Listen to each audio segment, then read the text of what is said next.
The following stream contains mature content and subject matter. Viewer discretion is advised.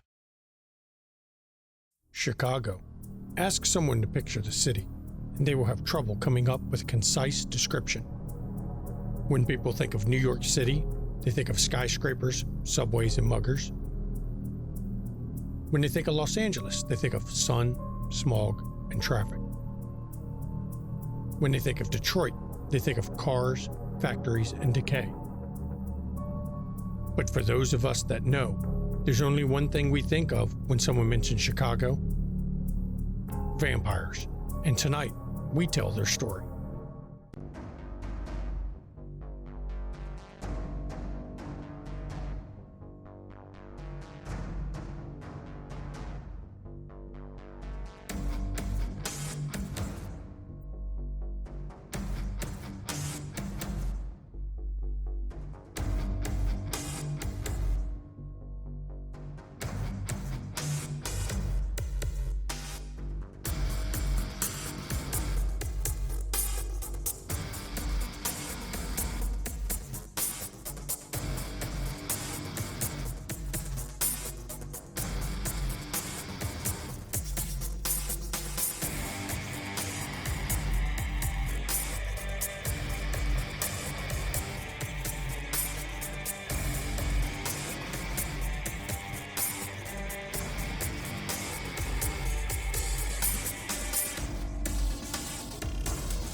Good evening and welcome to McStabber Studios' Windy City After Dark. I am the storyteller, Shanky McStabber. And I am Mama McStabber in Twitch chat, and you can find me on socials at Relindare, and I'll be playing Jacqueline Duron of Clan Ventru. Good evening. I am Ivy Raven, and I play Genevieve Schutz of Clan Gangrel. I'm Irian, and I'm playing Roscoe Akers, Clan Tremere. And I am Brad, Timber Brad 411 in chat, and I will be playing Nicholas Bowens of Clan Hecata. So last episode was all about what hubris does to a kindred in many ways. And it culminated in this coterie going out to the garage out in the woods and closing a hole that they had created. Well, some of them had created, I should say, while facing off with the guardian of the Rip. And in the process, they also dealt Amelia DiCarlo a bit of a setback. Minor setback, I'm sure. Trapped on the other side of the shroud. But where we kick off this week, it's actually a few days later, and Jenny and Roscoe have somewhere to be. So my first question is, who is driving and where do you meet up for the drive? Jenny actually tonight has Tasha driving her, and she arrives at Roscoe's shop in a black Kia sedan. It's something low key. It's not high fashion, but she's gonna, Roscoe should be coming out to them since she's gonna have Tasha drive her around tonight. She wants her to, yeah. Oh, fancy! Like you're right. This is fancy. Damn, Roscoe. To me, it is. Roscoe, do I need to drop a lot of money in your bookstore so you can afford something a little nicer? No, I like this. This is my style. Okay, well, maybe I'll give you the keys after tonight. Anyway, I know we had Lamar had mentioned his priest friend, so tonight's a good night for that. Yeah. But I also wanted to talk to you about your friend, Sun-Chi? Yes. Sorry, is she not your friend? Was I mistaken? No, she's my friend. She's just in a pickle. Yeah. uh, something. Mm. So I had spoken with Erzule about this a little bit. I wasn't specific on who it was. Maybe I should have been, but I guess I thought she knew. So seems to be one of those like, who court gossip things. No, it's not exactly secret. I mean, Victor and company's been saying they've got her, so True. No, I'm learning things about the city, or about the structure of some of the things in the city, I should say. So she had warned me about the Painted Lady. mm-hmm. She is apparently what they call a cultivar. She is man-hating in the extreme. That Though sounds familiar. she also mentioned, though, that the Painted Lady is very much on the side of, if you are not with me, you are against me. Okay. So does that sound like anything that Sun Chi's friend had ever said?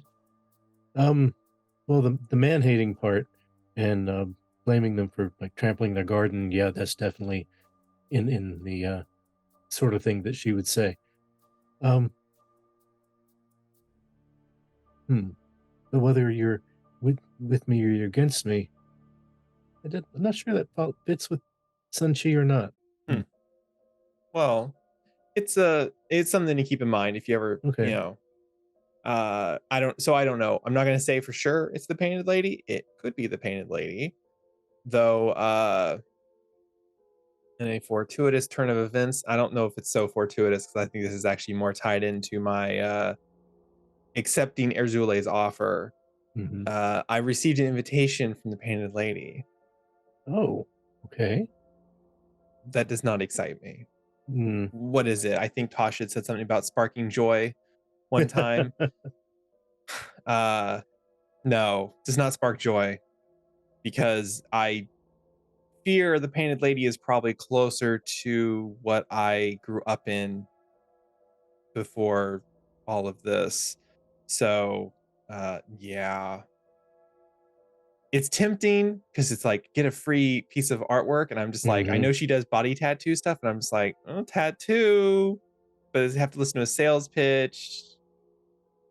Right. I don't know. It's a shame that Lamar and Destiny aren't here, because they had an encounter with her a while back. They could have told you a lot more about her.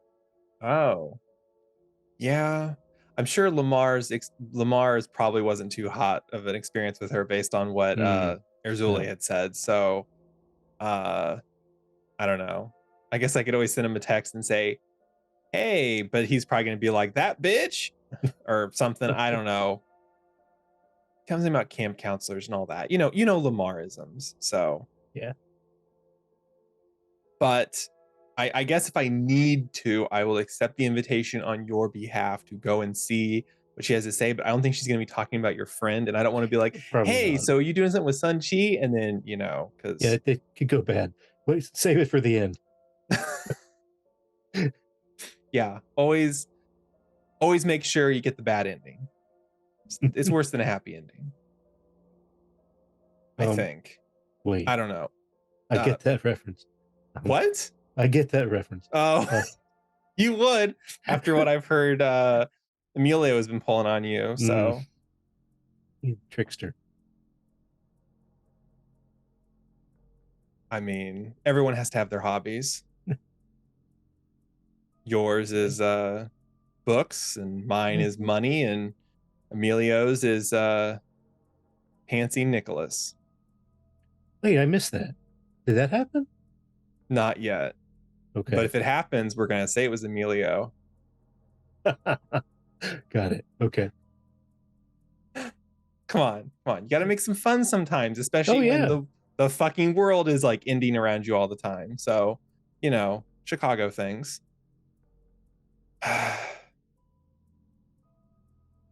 Sorry, is there anything you wanted to talk about? No, we covered pretty much what I needed to hear, because I'm a little trepidatious about the Painted Lady myself. I'm not sure I want to even get you involved with her. Yeah, well, like I said, I may not take her up on the offer. Okay. That would probably be the smart thing to do. I just wanted to let you know, because you had mentioned wanting to find out what was going on with your friend, and so Well, I do, but I don't want to put you at risk. Yeah. Oh, I'm already at risk. If you have Erzulia on one side, who I've sided with, and you have the Painted Lady on the other side, who is batshit crazy, it sounds like, I'm already at risk. Not to mention the Archon, the Anarchs, Loden. I mean, shit. The Amelia DiCarlo. Who else? Victor. Yeah. Yeah. I mean, come on. The list is endless. Oh, sorry. My Mala. Yeah, no. So that's what I'm saying. Like, there's an infinite list of fucking assholes out there that want to kill us. So Yeah. Sure. why worry about it? So I do apologize tonight. Tasha is here because I want her to see something, because it is important that she understands the reality of things. Oh, sure. Never So, apologize for that. well, I just don't want you to feel bad if you feel like, oh, she saw something she shouldn't have seen. So, That's fine. are you sure? Yeah, I'm sure. Because it's gonna get fucking weird. Not really. It's gonna get weird for him, and then it's gonna get real fucking lights out for him. Speaking of lights out, what do you want to do about this Reverend? Well, I was thinking we could just be like, "Forgive me, Father, for I have sinned," and then gut him. Mm-hmm. The direct approach. I mean, do you have any better ideas? No, not really. Oh, I thought you were gonna be like, "Well, we can see if he has the information," or Oh, I'm sure we can ask, but not really gonna, change the outcome. So true, so true. He didn't seem like he was doing a whole lot for Lamar, so I was weary in extending his time on this Mhm. plane. It's been a while since Lamar's been here. He might be getting a little antsy. Oh, I'm sure, but even if I'm sure Lamar was probably done his due diligence, but Lamar's not here right now, and the pastor is a problem. So Mm-hmm. I figured if we just kill him, it's easy enough. I didn't know if you were. I don't think we need to send a message, do we? Mm, Do we? No, no. probably better not.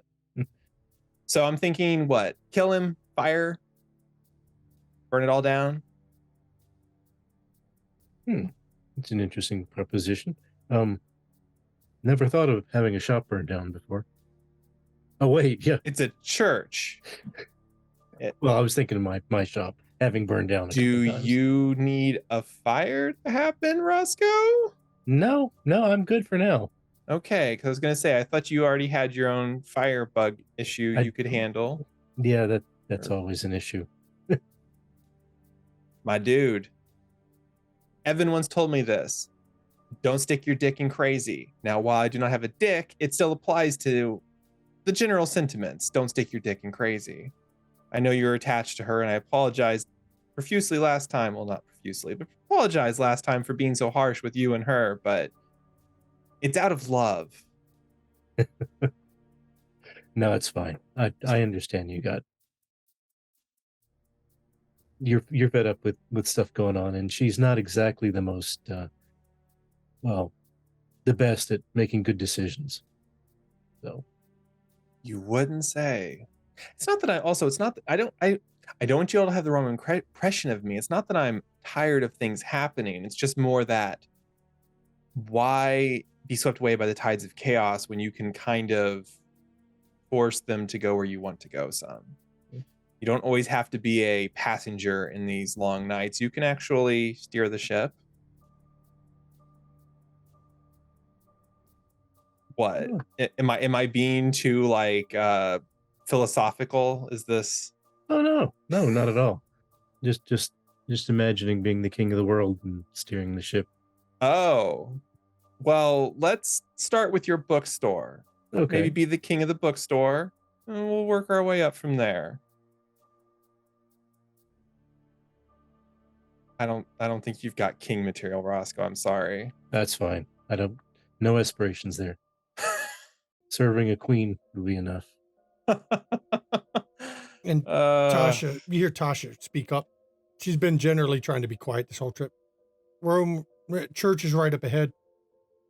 Excellent. Anywhere you want me just to wait out front, Jenny, or No, pull us into, if they have a parking area lot, pull us in there. I want you coming inside with us. it's mostly street parking, but we'll find. Okay. Doesn't look Well- like they're having a mass or anything because there's a bit open spot, so we can pull right up out front. Of course.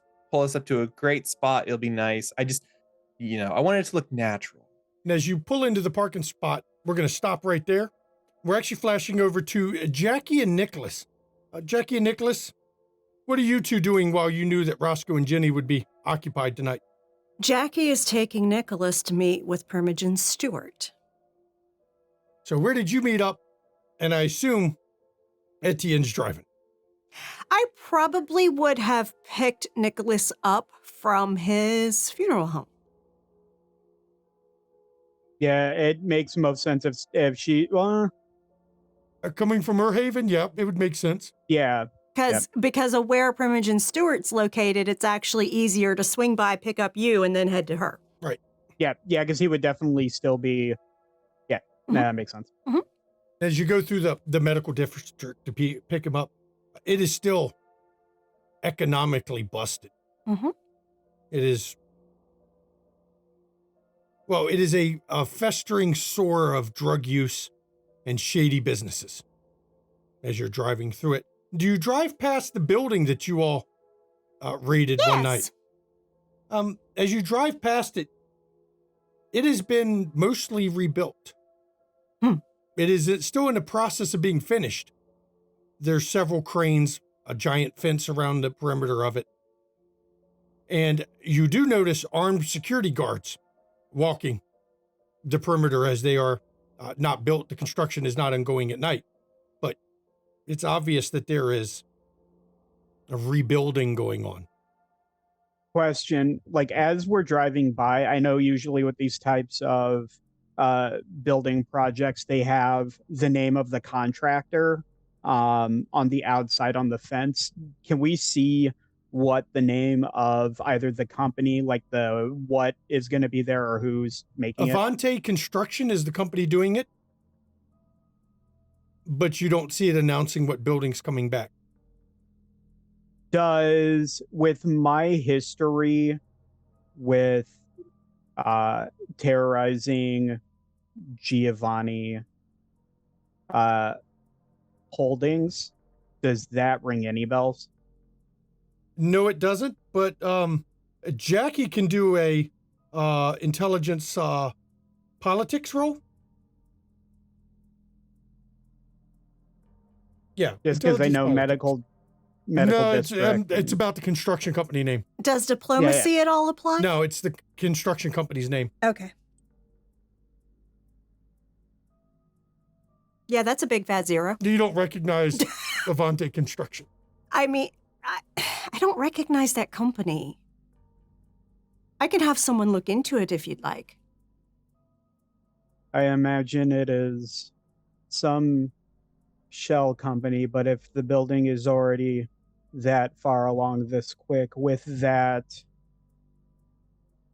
presence, it would be helpful to get some information. Jackie's going to look back at it and flip on Oblivion Sight Okay. to look at it. Knowing that there have been things come from this organization that's gone after Nicholas. Okay. I'm going to have you roll. Can I do that too once I see she flips it on? Sure. You're both going to roll a resolve. Thinking of what would work best for it. Resolve awareness. Would concealed objects apply? Concealed objects will apply, but not instincts. Okay. I am going to surge on this. I'll roll my rouse afterwards. Okay.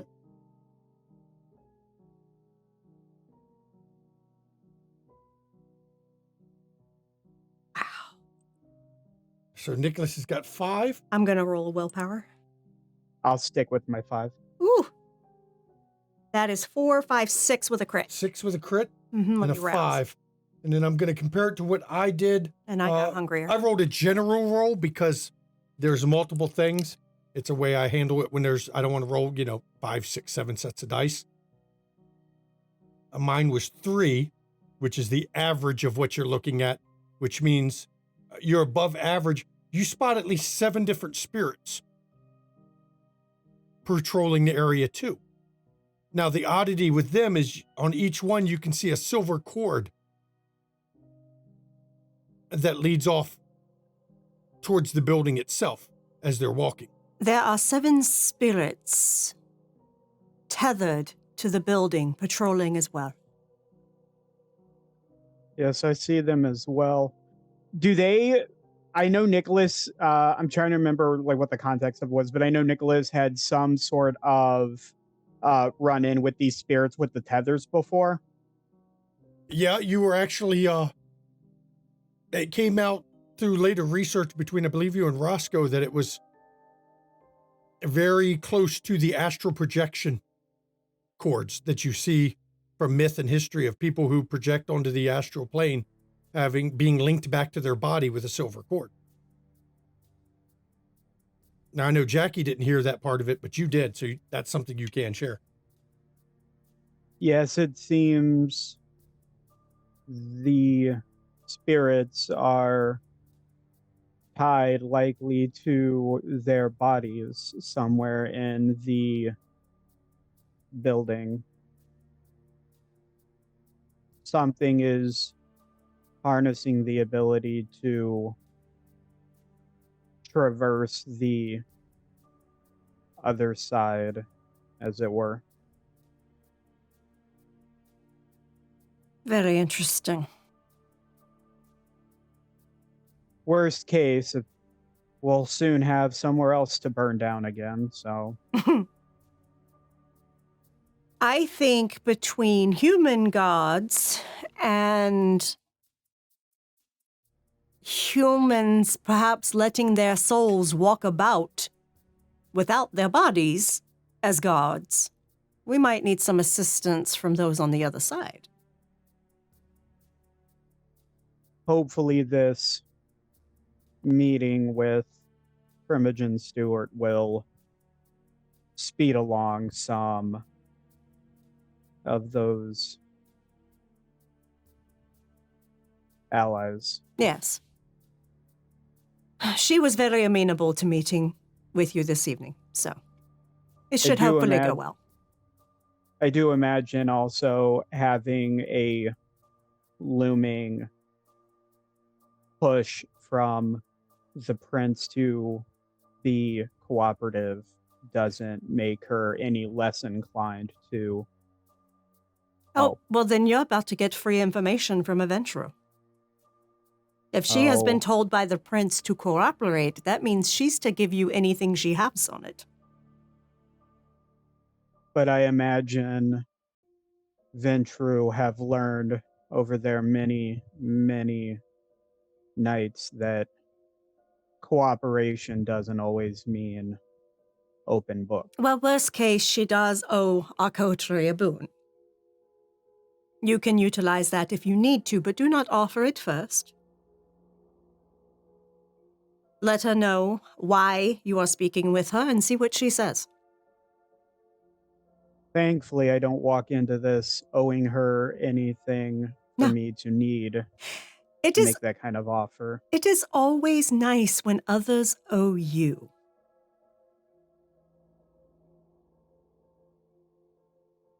It is a strange feeling for me. I'm usually on the other end.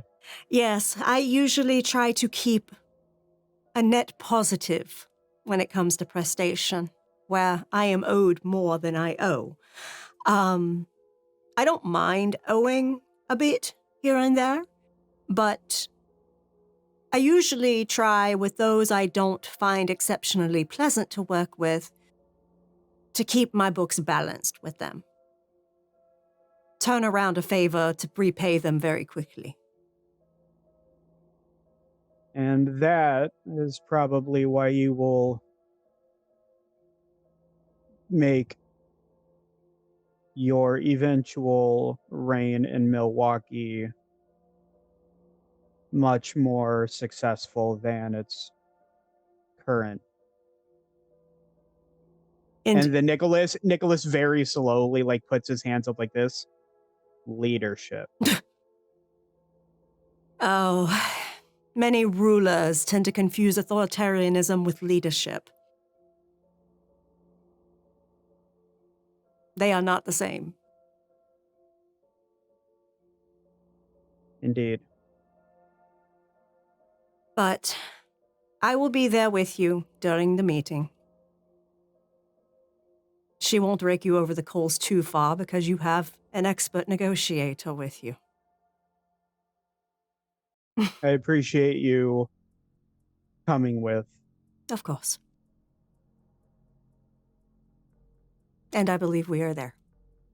As you pull up out in front of the school, once again, of course, it's well kept. The grounds are immaculate, actually. Stuart Freeman Academy. And as you pull up into the actual area, when your car approaches the gate, it opens without having to announce or anything. Just swings open as you pull in, and you pull up right in front of the main building in that TM Park Scarp. Ma'am, do you need me to stay here? You can stay here in the car. And as he sets and opens the door, you see a woman step out onto the porch of the place. It's a wide, actually grand staircase that goes up. This is a plantation-style building. Oh yes, Jackie is very familiar with those from her time in Louisiana. It's rather impressive, actually. But the girl steps out. She can't be more than 18 or 19. African-American girl. She's wearing, well, it's a dress. Oddly enough, though, the dress appears, you'd call it out of date for sure.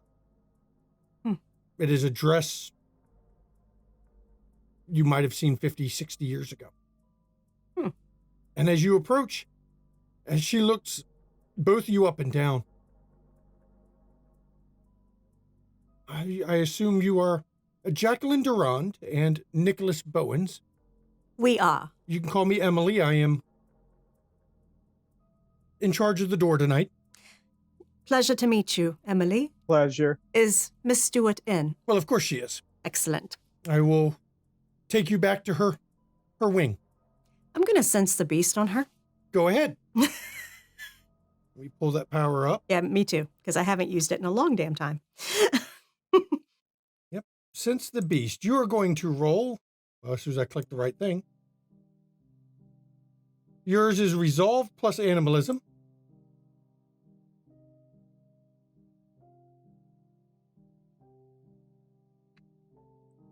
Okay, give me a second. Okay. And it's versus her composure subterfuge. Very nice. 6 with a blood surge. Yep. As you get closer to her, you realize you can feel it. She is definitely kindred, though you've never seen her before. A very weak beast coming off her, but a beast is there. You can sense the curse of the blood with your sense the beast. As she leads you deeper into the school. Now, when you step inside, I don't think either one of you have been officially in the school yet. Mm-mm. And Jackie's met her other places. Jenny's the only one who has consistently visited here. The grand entryway, well, it's obviously a school. There's a whole wall dedicated to valedictorians, recognized members of the previous students. You'll notice several of the pictures of previous students that achieved high honors are now listed as faculty in the school. Does Jackie recognize any of the pictures? What would you like to roll? Because she once saw Primogen Stewart before she was Primogen at Red Number 5 with a woman. What would you think would be a good roll for that? That's gonna be a wits... politics? Sure. I think that'll work. We can Okay. go with that one. It's an odd combination, but I like it. So let's do it. Yeah, that's 4. 4. One of the, looks like from about 15 years ago. You do recognize one of the students. And it jars your memory. You're pretty sure that's the woman you saw her meeting with on red number 5. And the name is what gets you. When you see the name on it, you realize also you've heard that name mentioned with your business. The woman, rumor has it, has aspirations to run for mayor in the next election. Excellent. And she just says that under her breath. And as you're walking through the school, Emily is giving you a breakdown of the school itself. I mean, Miss Stewart set this up. Now, originally it was an all-girls school. As times have changed, of course, she's had to alter that policy, though you'll notice that we do have predominantly a female student base. And you'll notice also we tend to favor heavily the minorities. That's excellent. It's her way, as she puts it. Most of the men already have an advantage, and those who are not minorities also have their pick of schools, and it's her way to help fix that inequities. It's wonderful. As a graduate here myself, and graduated last year, as a matter of fact, I will agree. It gave me a wonderful education, and if it wasn't for that, well, I think things would have taken a totally different course for me. Indeed. I am The glad world you could were granted. use- Oh, please. The world could use more places like this. Absolutely. And I am glad you were granted the opportunity. Well, it's a lot of hard work. It always is for the best opportunities. Yes, it is, and I'm hoping to continue to serve Miss Stewart forever if I can. And she has a smirk on her face when she says it, Oh, yeah. And Jackie just makes a little chuckle. almost like an inside joke. And as she leads you, she's taking you straight in towards what you would, based on where you know you pulled up, would be the north wing. And she comes to a door, a very nice, intricately designed door. It looks antique for sure, but it also fits the manor itself.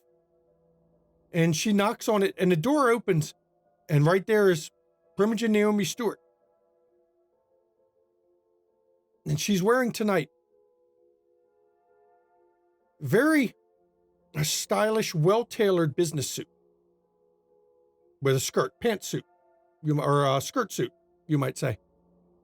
And she looks over both of you, and she immediately comes in and kisses Jackie on both cheeks. And Jackie returns it. Jacqueline, it's good to see you. It is good to see you as well. That'll be all, Emily. And Emily just nods her head and steps down the hallway as you're escorted in. And as soon as you're in, Naomi turns over to Nicholas. And you would be Nicholas Bowens. And she extends her hand for you to shake. Nicholas will extend. It is indeed my pleasure.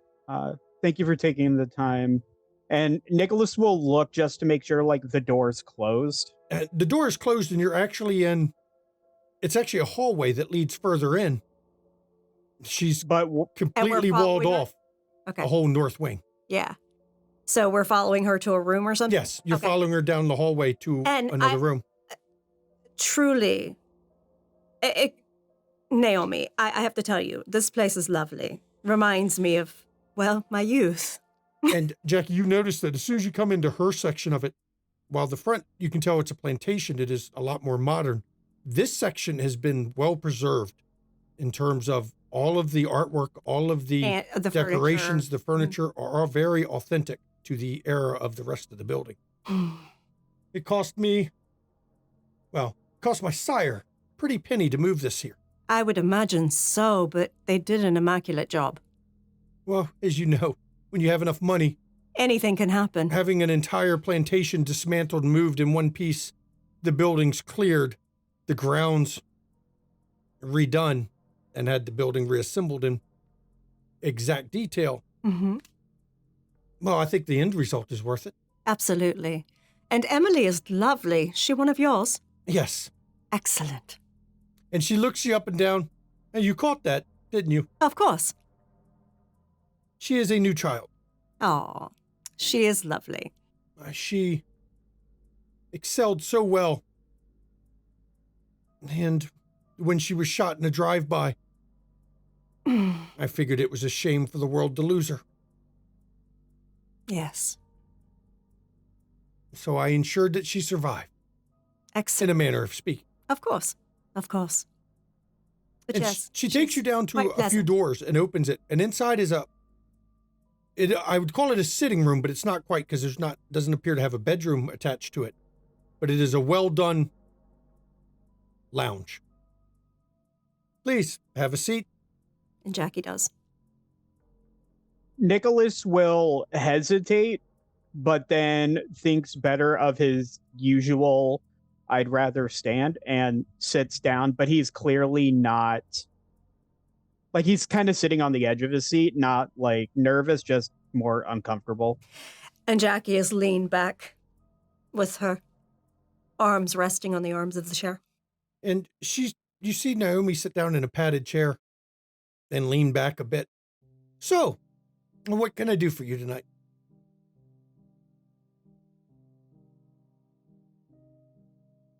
I believe Prince Jackson may have reached out and told you that I'm looking for some information. He did say that you would be speaking with me, and I was to give him any access or any access to me that you needed, and any information I had regarding whatever you were coming with me about. He did not fill me in on the detail. He seems to think that's a fun little game. I'm sure he'll ask me later what you asked me about to compare notes. Well, I am sure whatever information you have to give will be extremely useful. Many years ago, there was a incident involving lupine. We have several of those over the years. Can you be more specific? It was the attack on the pit during the war. What started the war? Well, the first strikes of the war, I should say. Indeed. I find myself on a fairly complicated, I guess quest is a way of going about it, but I am trying to locate some photographs from that evening. That may not have been purged. Well, I assume the prince told you I was part of the cleanup group. He did. I know there were several people. Some did not need cleaned up. It's funny when those lupines attack. It seems human memories get fuzzy sometimes. There's very little that they piece together. They tend to... the mind reacts poorly in their presence, it seems. There were a few I cleaned up. None that I know of that might have taken pictures, but I know there were several dead photographers in the room when we arrived. The lupine, while going for our kind, carved a path through the crowd. Several paths, actually. Have you been to the site yet? I have not.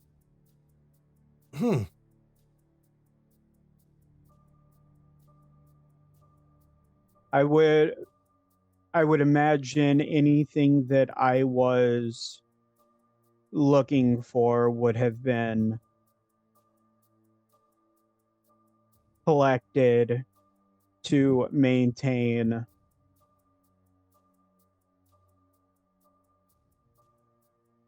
the Masquerade It in was- secrecy. collected and destroyed as much as we could find of it. But you see, there's the problem. That event went on for quite a while. We cleaned up what we found, but by the time we got there, a number of people had disappeared, ran off.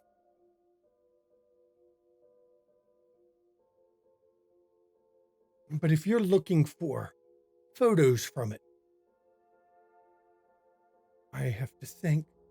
And she actually reaches up and she puts her hand in her chin and leans forward a bit.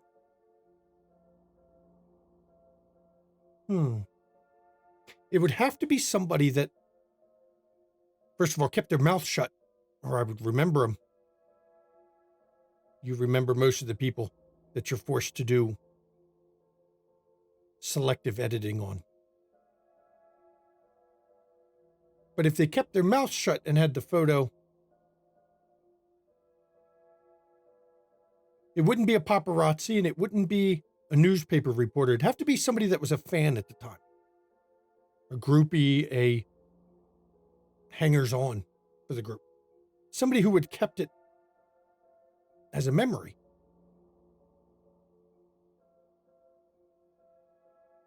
Conveniently, that is exactly the sort of photograph I'm looking for.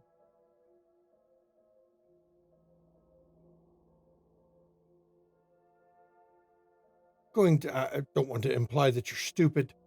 I know many of our kind can't keep track of modern. Have you searched for fan pages of Baby Chorus on the internet?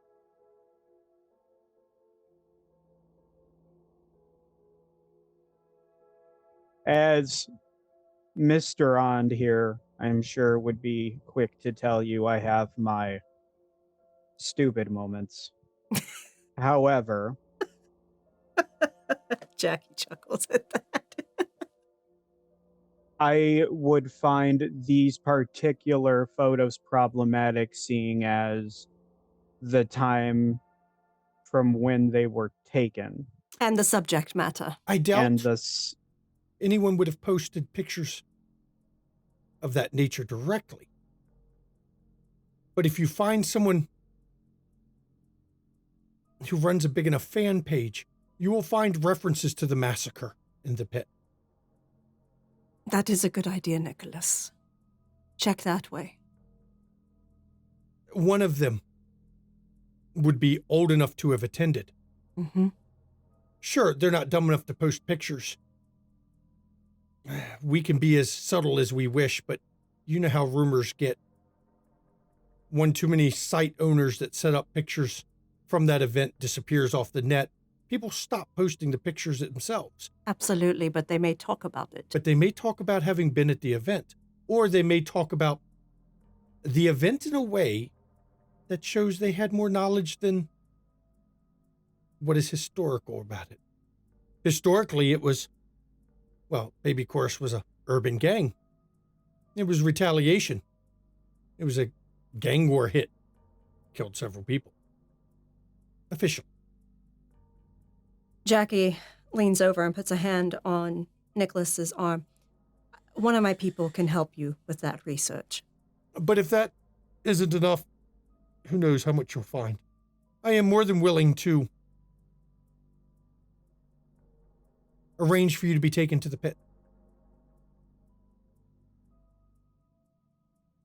I appreciate that. My only, I guess, concern is if it were that easy to locate somebody posting even veiled references to the event or having been there or knowing more about it, we wouldn't be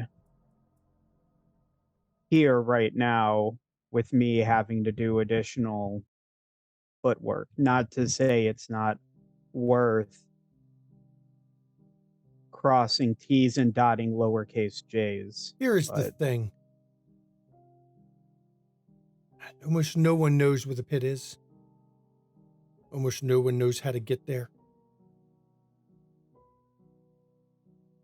to be honest, the ways that were taken before have been thoroughly sealed and warded. Now, I don't know a lot about spirits. I only know bits and pieces. But my understanding is the particular wards that were used were two-way. Nikolai was the one who put the wards in. He was very, very particular. He didn't believe in one-way wards. And his idea was to, trying to be as politically astute as I can, to prevent any spirits from running their mouth.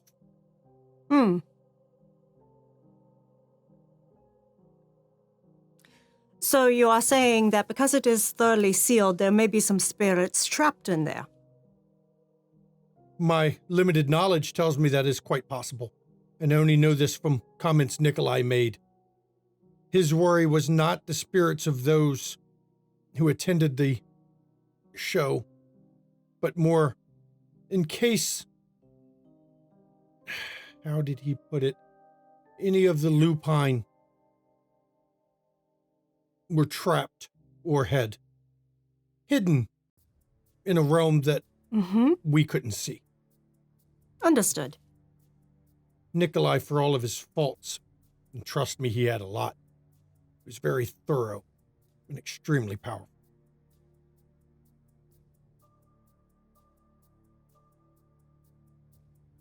Would you like for my people to look into possible fan sites while we go investigate the pit? I have to make arrangements for you to get into the pit. Okay. There is, like I said, we sealed the entrances completely, warded, to make sure that those that may have died there or died afterwards could not come back to the site. Nikolai was very adamant. Excellent, but somebody has a key, as it were. Yes. Wineka Interesting. was the one tasked to ensure that everything was blocked but one way in and one way out.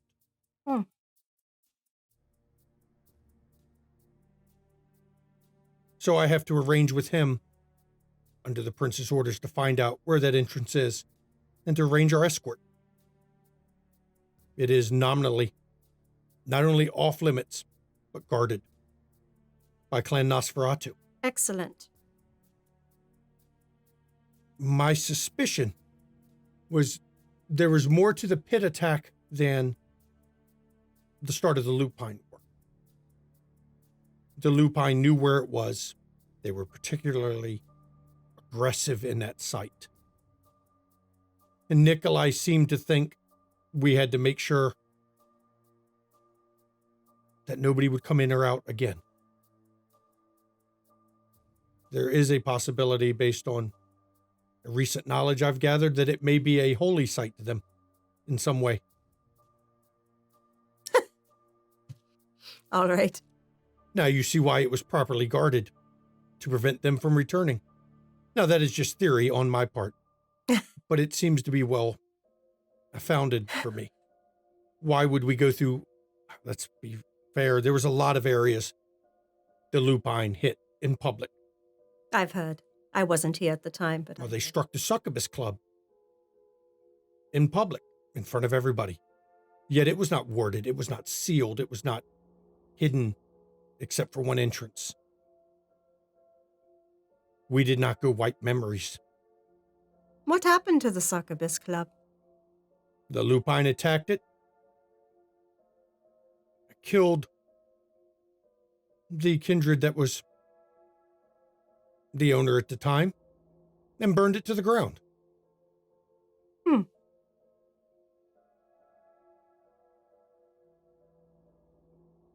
And then, a few years after the attack, the neonate Portia, I convinced Prince Jackson to allow her to reopen it, and she had it rebuilt at the site of the previous attack. We didn't wipe memories for that. We didn't wipe memories for the attack on Loden's Tower. But this place we did. I would imagine big, angry, hairy dogs would necessitate that. Well, big, hairy, angry dogs were attacking multiple places. Now, we have to think of who was at the pit that night and what would have happened that would have required memories wiped. Well, there was, of course, Damien. Yes. The baby chorus at the time, which is not the same baby chorus as now, of course. Well, some members. Mr. Falcon was there at the time. If any of our kind frenzied, Nero was there. Kathy was there. that would require mind wiping. Because while the lupines seem to have a defense mechanism built in, we do not. No, but the beauty was with what the lupine calls, even when we're in their presence at the same time, the memories are fragmented enough. It was discounted as trauma. Yeah. We don't generally wipe memory like that. It is Fascinating. I wonder what happened there beyond that. Now, there's a few people you could ask. Nero, Yeah. Kathy, Hmm. Raymond Falcon. Malkavian, he's in the band. You may have met him under different names. Okay. He has multiple names he uses. Oddly enough, it's attached to the instruments he's holding. Fascinating. And my understanding is he's a completely different person, each one skilled in different instruments. So which instrument he is playing determines who he is. That is fascinating. Yes, it is. Nicholas, give me a intelligence awareness, please. Concealed objects. No, I'm trying to see if you remember something. 4 is enough. You do remember Mr. Marshall, the spirit, telling you he was there that night. I was just about to ask if Mr. Marshall perhaps was involved in the attack at the pit. Do you want to ask her that? Yes. He was part of the band. He disappeared a few years after that. But he was there that night. He was on the saxophone that night, I believe. If I remember correctly, that's his position in the band. He disappeared a few years after. Nobody knows where he went. Yeah, he's a ghost now. He still plays with the band. He does. Quite well. Well, that's interesting. Well, I guess that It explains is- why he disappeared. Yes, he is a ghost now. It is quite rare, but possible for some of our kind to cross over. He was there. I don't know who else was in that crowd. And the only reason I know we wiped memories is that was direct from Prince Jackson himself. At the time, he was not Prince. He was security for Loden. He had been Loden's chief of security since his embrace. And though Loden had fallen, in the interim, until a new prince was picked, no one questioned his chief of security duties. He'd always been very good at that. Who was witness to Loden falling? You mean that night with him? Mm-hmm. Nikolai, Annabelle, Cratius.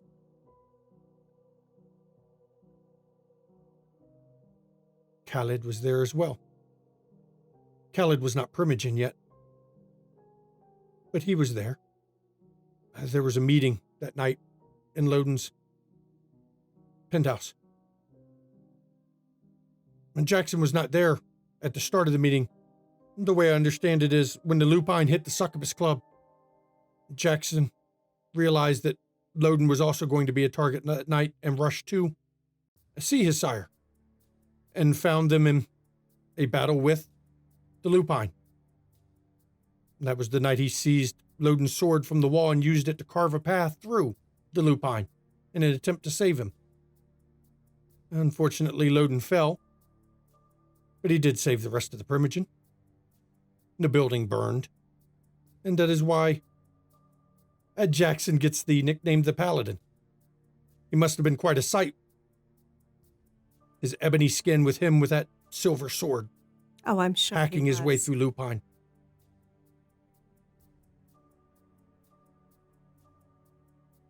I'd imagine the rest of the Primogen there thought he was a knight in shining armor that night. Without his assistance, I'm pretty sure they would have fallen. As it stood, Jackson lost a number of his gang that he had brought with him, his enlarged bodyguard he brought that night. Now I know they're just thugs, a bunch of bloods from the street,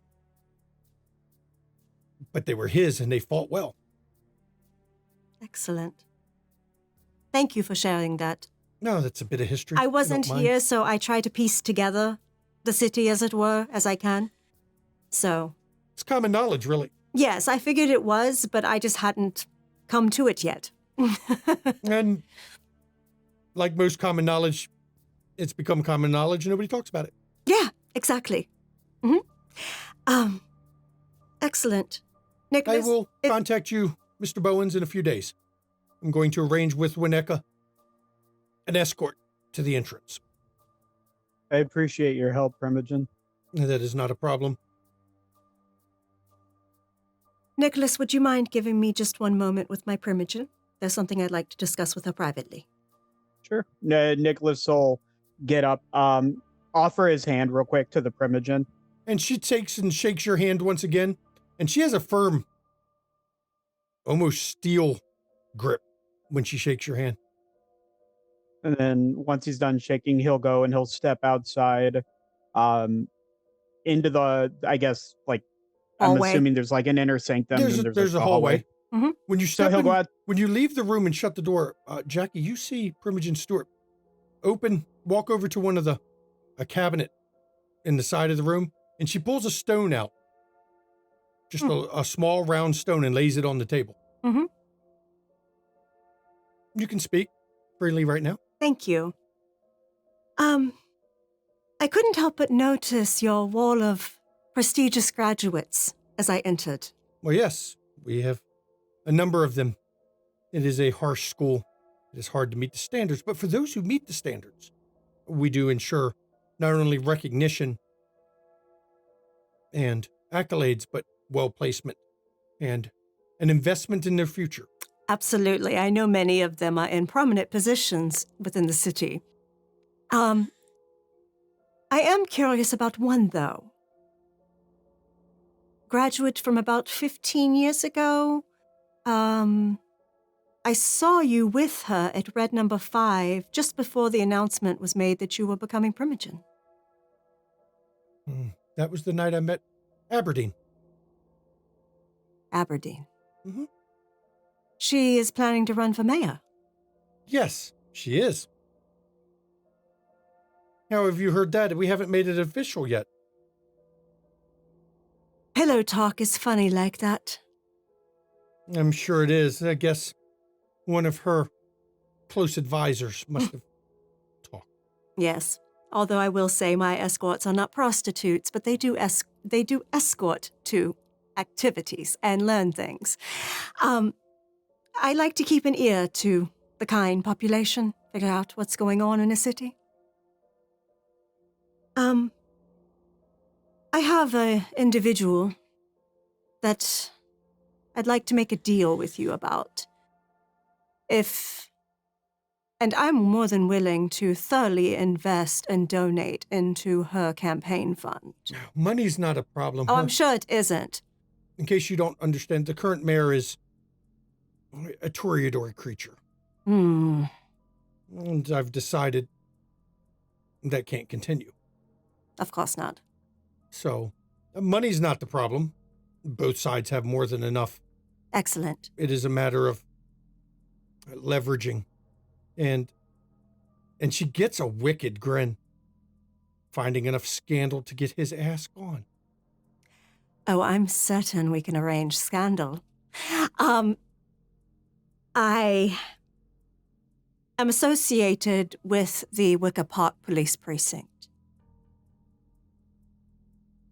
I made an investment in that because I have not only the coterie holdings in Wicker Park, but also my cabaret is in another portion of Wicker Park. I figure it was a good idea to ensure security throughout the entire neighborhood. An individual that I have had interest in has had a very, well, shining career so far and has risen to the rank of lieutenant. Not too bad at all. He is actually a good cop. Corrupt, of course, all of them are, but he does try to do the better good. No, these days, a good cop is one that stays bought when you've bought them. That he does. And that is the important part. I think he would make an excellent chief. So, and she begins to pace back and forth. Mm-hmm. You would like your asset to move up a rank. Yes. But to do it, it requires mine to move up a rank. Exactly. Because it is a mayorally appointed position. Then I will make this deal with you. Work with me to arrange enough proper scandal that we can use against the current mayor in the next election. So that even with Toreador backing, he's unpopular enough not to. Oh, Maybe. don't worry. My escorts may not be prostitutes, but many a prostitute has come to that doorstep looking for work because it is better than working the streets. And have been turned away. I'm sure I can get some of them for the right money to do exactly what I asked them to. That's a start and one we can work with. That, and maybe with your assets' help of some lost evidence from an evidence locker. That would be very good, because that would make the current chief look very bad. A drug-fueled orgy might That too. do much to offset his support, That too. Oh. especially if we can arrange it with some of my other assets to link it to city funds. Oh, Primogen, you are devious and I love it.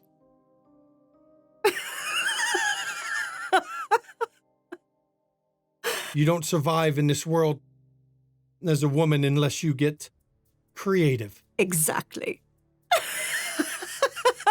Oh, this is going to be fun. We'll have to talk further in detail Yes. in a few nights. Thank you for being amenable to discuss the deal with me, and I will be looking forward to your call. Very good. And she walks over and picks the stone up, and you see her take it back. And now that you're watching what she's doing, she seems to be putting it in a box of some kind in the cabinet. Mm-hmm. And Jackie stands up from the chair and gives Naomi a kiss on each cheek before she leaves. Now, for you, Nicholas, out in the hall, from when you closed the door, you could vaguely hear noises, and then it went dead silent. Not a hint of anything coming from inside that room. I don't even think Nicholas would have been paying attention. He probably would have just been looking at all of like the it was noticeable. The antique. Well, he was probably just more so out of respect for Jackie. Like he would have noted, I guess, but he wouldn't have been trying to listen anyway. If anything, it probably gives him a chance to look at all of the like the antique decorations and whatnot, because he is an old-fashioned guy in a lot of ways. So I think for him, it's appreciating the architecture, like I said, and the decorations and the artwork. Well, while you're checking that out, it went silent. And then after a little bit, suddenly You could hear the murmur of voices in the room again and footsteps on the floor as the door opens and Jackie steps out and Naomi steps out with her. And let me escort you back to the entrance to my wing. Thank you. And as she walks along, she's pointing out the decorations and naming the dates they were made, all of them accurate to the building. Positively lovely. I had them brought with it. Mm. It was a Truly gift. amazing. It was a gift from my sire before his demise. A last gift, you might say. One of the last. And as she approaches the door, she opens up, and Emily is right outside the door again. And as soon as she opens the door, Emily actually does a slight curtsy to Primogen Stewart. Emily, we'll see you out. Thank you, Primogen Stewart. And it was nice Thank you meeting again. you, Mr. Bowens. And you as well. Thank you again. And I will have someone reach out to you very soon as I arrange the rest of the matters. I appreciate it. Thank you again. And I will reach out to you, Jackie, to discuss. Yes. And she turns and closes the door behind her. And Emily's like, you can follow me. Okay. And she escorts you back out. She doesn't really talk as much this time going back out. She's already talked over everything as you're coming through. And I hope you both have a good evening. I'm glad that you come to visit the Fremont Academy. Yes, it is lovely, and it was a pleasure, and it was truly a pleasure meeting you as well, Emily. Oh, it was a pleasure to meet you.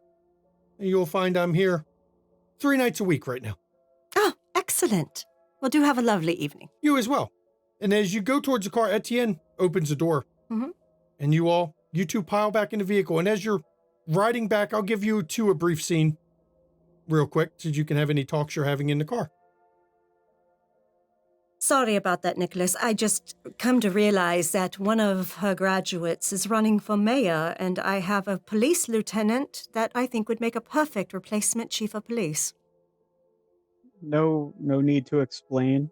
She is your Primogen, and I imagine there are things better, kept inside. Oh, of course.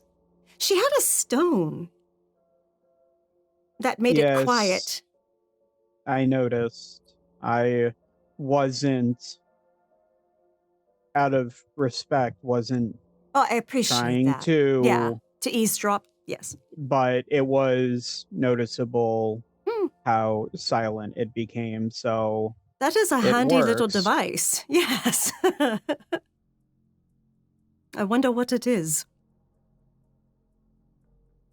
Probably some sort of blood sorcery. Yeah, I would imagine some sort of. I'll have to ask Roscoe when I see him. Well, I imagine it is some extension of the same things used for the coins. Some type spell. of ward or something, or spell. Yeah, Indeed. yeah, that's what I'm thinking too. It's very interesting, though. Wits awareness from both of you, please. Hidden objects. Instincts? Instincts works, hidden objects works. Go ahead for both.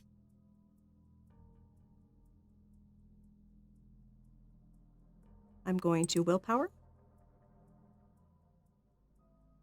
I will too. Jackie has 4. 4. Nicholas has. 3. As you're driving north, Etienne is stopped at a stoplight. And you notice beside you is a cemetery. And you see a woman you recognize, Zhao, with 2 men grabbing her and dragging her into the cemetery as she struggles against them. Etienne, stop. Sir, we're at a stoplight. And Nicholas will jump out of the car and head towards where he sees Al. Did Jackie notice her too? Yes, both of you did. Etienne, somebody's taking Zal. And she grabs her cane and goes. Okay? And we're going to stop right there as we flash back to Jenny and Roscoe as you are heading into this church. Tasha is following as well. When you get up to the doors, it is not open mass tonight. It is actually closed for mass tonight, but the doors do not appear to be locked. The church is, you can see candles flickering in the windows, but it isn't generally open to the public, even though it is, the doors are closed.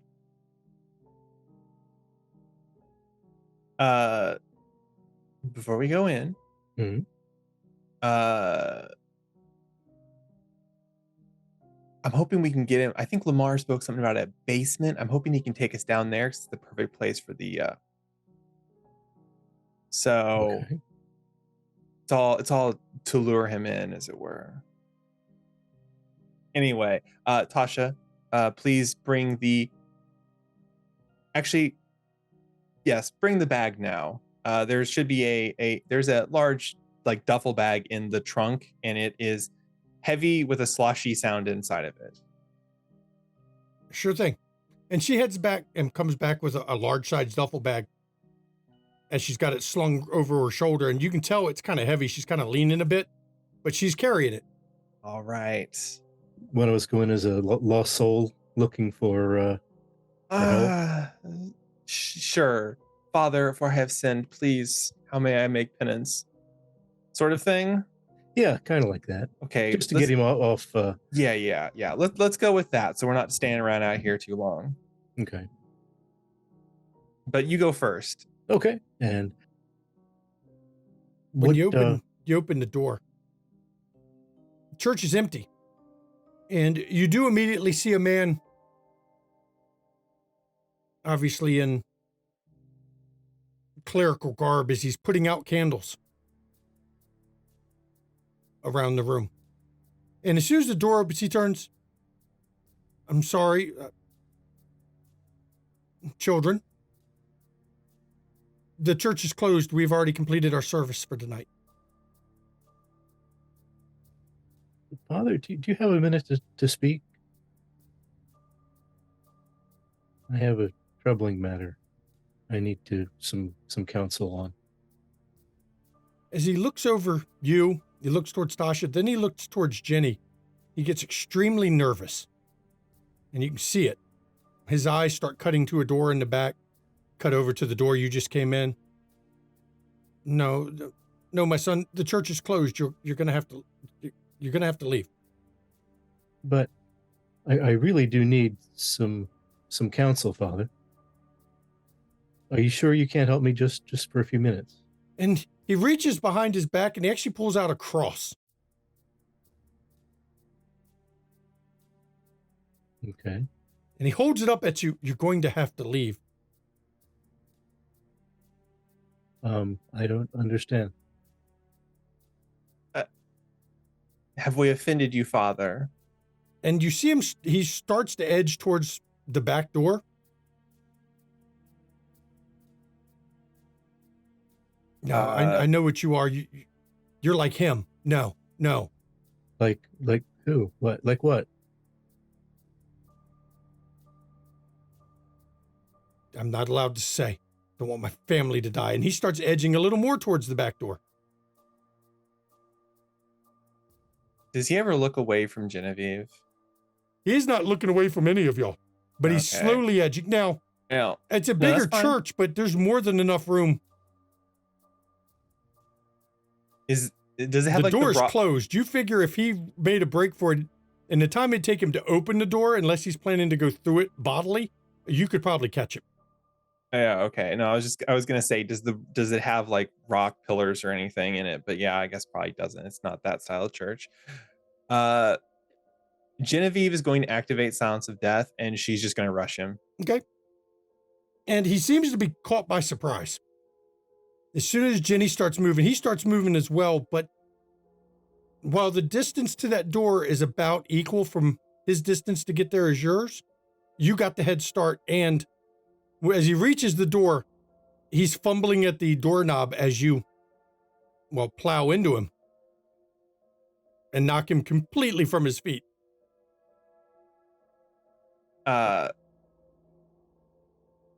She'll deactivate Silence of Death. You could have made this easy on yourself, but instead we get to have fun. And she grabs him by the back of his head and just smacks it into the rock walls or stone wall a couple times. And as his head's hitting it, he's trying to talk, but it's not working very well. The impact, he starts to talk, gets, You did catch something about I knew and something about when he didn't come. And then, yeah. Poor fucking bastard. Shame. Damn. I guess Lamar treated him nice to come to this end. When you say the name Lamar, a look of fear passes in front of his eyes as you're slamming him in. And he kind of goes limp in your arms or in your fists, I guess, bunched up, holding them. Oh, okay. Looking around, does anybody see like any doorways anywhere? Just the door he was going Offices? through. Oh, And you assume another door that leads off to behind where the choir, to get into the choir section. Jenny's gonna open the door. It's not leading outside, is it? No, it's a hallway. Okay. Tasha looks over at you. I've been to this church before. His office is third door on the left. Okay. Perfect. Jenny's gonna drag him back to the office area then. And as you drag him back, he's still limp. He seems to appear almost catatonic between fear and his head being bashed into the wall a few dozen times. She's gonna look around. She's looking around the office, and she's gonna call back out like the hall. Anybody see anything like real flammatory? Flammable, not inflammatory, because this is a church, so you know that kind of shit's happening. No, too. when you open the door, his office has got paper stacked over it. A lot of it looks like notebook paper, where he's been trying to scribble sermons on it.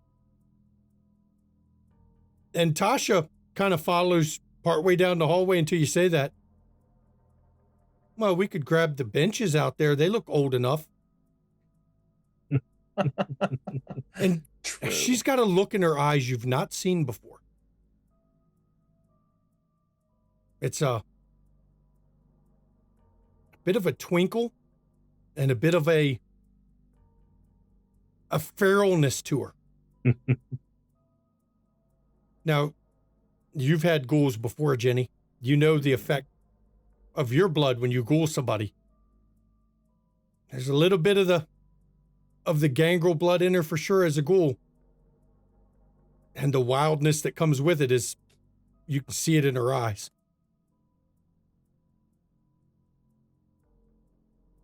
Roscoe, help Pasha move a few pews together, get them kind of not too whatever, but we don't want it to look super obvious, but we want it to look, I don't know, do we want this to be an accident? Or she's like standing kind of half out in the hall, half in the office, like, do we want this to look like an accident, or do we want this to be like robbery? Well, do we see the collection box in his office? It is. It's sitting there locked. The donation plate's beside it. The plate's been emptied, of course, already, and there's a lockbox, a little lock box beside it. Smash it. You can smash the donation plate or the lockbox. Lockbox. It's not locked right this second. Apparently, Okay. before he went back to put the candles out, he had just moved the money to it, and it's full of random bills. Tasha's like, you hear her dragging pews. Okay. I just scatter some of the money that's in the box just on the floor, random, like there was a struggle. Then I'll go out and help Tasha move more. Okay. And she's dragging the pews in a pile. All right. Jenny's just gonna plop him down at the desk, just to park him, and she's gonna go back to the duffel bag. So that Tasha left that in the hallway outside his office. She's gonna go back to the duffel bag. She's gonna get what's the word I'm looking for? She's gonna pull out there's a Bic lighter and a pack of cigarettes in there. She's gonna pull both of those out. Fell asleep. smoking? Yeah, but if there was a struggle, she's looking at the things like, no, fuck it. She pulls out the can of sloshing liquid that was in there, and she just starts like throwing gasoline around. And as you're doing that, Tasha finishes with the benches, and you see her heading towards the office. Pasha, dear, Yes, Jenny. what can we do for you? Since you knew where his office was, what's the story here? I'm planning to kick his ribs in. Okay. Any backstory on that? This fucking priest is a fucking drug dealer. Oh. He uses his position in the church to corrupt the youth to sell for him on the street. Why do you think I know where his office is? Well, that's why I asked. I'm glad I brought you tonight. Also, change of plans. My brother, Ginny. My brother may have done a few deliveries here. Oh. And he gets this look on his face, and you can see the wild-eyed fear when she mentions her brother. Just says her brother, and apparently it all clicks suddenly who she is. Pasha, have fun. That's what it's all about after all. And she proceeds in there, and the first thing you hear is that meaty kick as her foot hits his ribs. She's like, so where are the drugs at? And he mutters, and she kicks him again. I said, where are the drugs at? And he mutters something to her, and she looks out over at you. Check the confessional under the seat. Okay. I'll go check. And when you go in there, which one do you check first, the priest side or the parishioner side? Which side? I think Parishioners? check the. Yeah. You open it up, and there's a single bag, and it looks like it's cocaine to you. Looks like, check the other one too, nice just gram of cocaine. On the safe side. So. In the priest side, when you look under it, you find about 22 bags, each of them about a gram, under his seat. Damn. Yeah. Ginny's gonna grab all that and put it in the duffel bag now, since the duffel bag does not have the can of gas in it. So. When you come out of there, you can still hear Tasha being very upset with this guy. She's a girl after Ginny's own heart. She's gonna rough around in the bag. This is like her general like make a scene bag. So there's some spray paint. She's gonna pull that out, and she's just gonna spray on the wall like stop drugging our youth or something like that on the wall. So Okay. Just in bullshit scratch real quick. But then after the pews are good, Tasha's had her fun. She's gonna check around, survey. Tasha comes back out. You got duct tape in there? Should be. And she goes and rummages and pulls out duct tape. And she's, the look in her eye is, again, feral. You know what the effect your blood can have on a ghoul. Ghouls tend to manifest some of the traits of the curse that they're attached with. And you hear her go back in there. She's unrolled. You can hear the duct tape as it's being unstrapped. Ginny's just laughing like, oh my gosh, girl, where were you in the 70s when we were dealing with fucking mob bitches? Like, holy shit, this is so much fun. Taking me back. I had to grow up with this shit here corrupting the youth. Oh. And because my brother was supplying, I couldn't do anything fucking about it.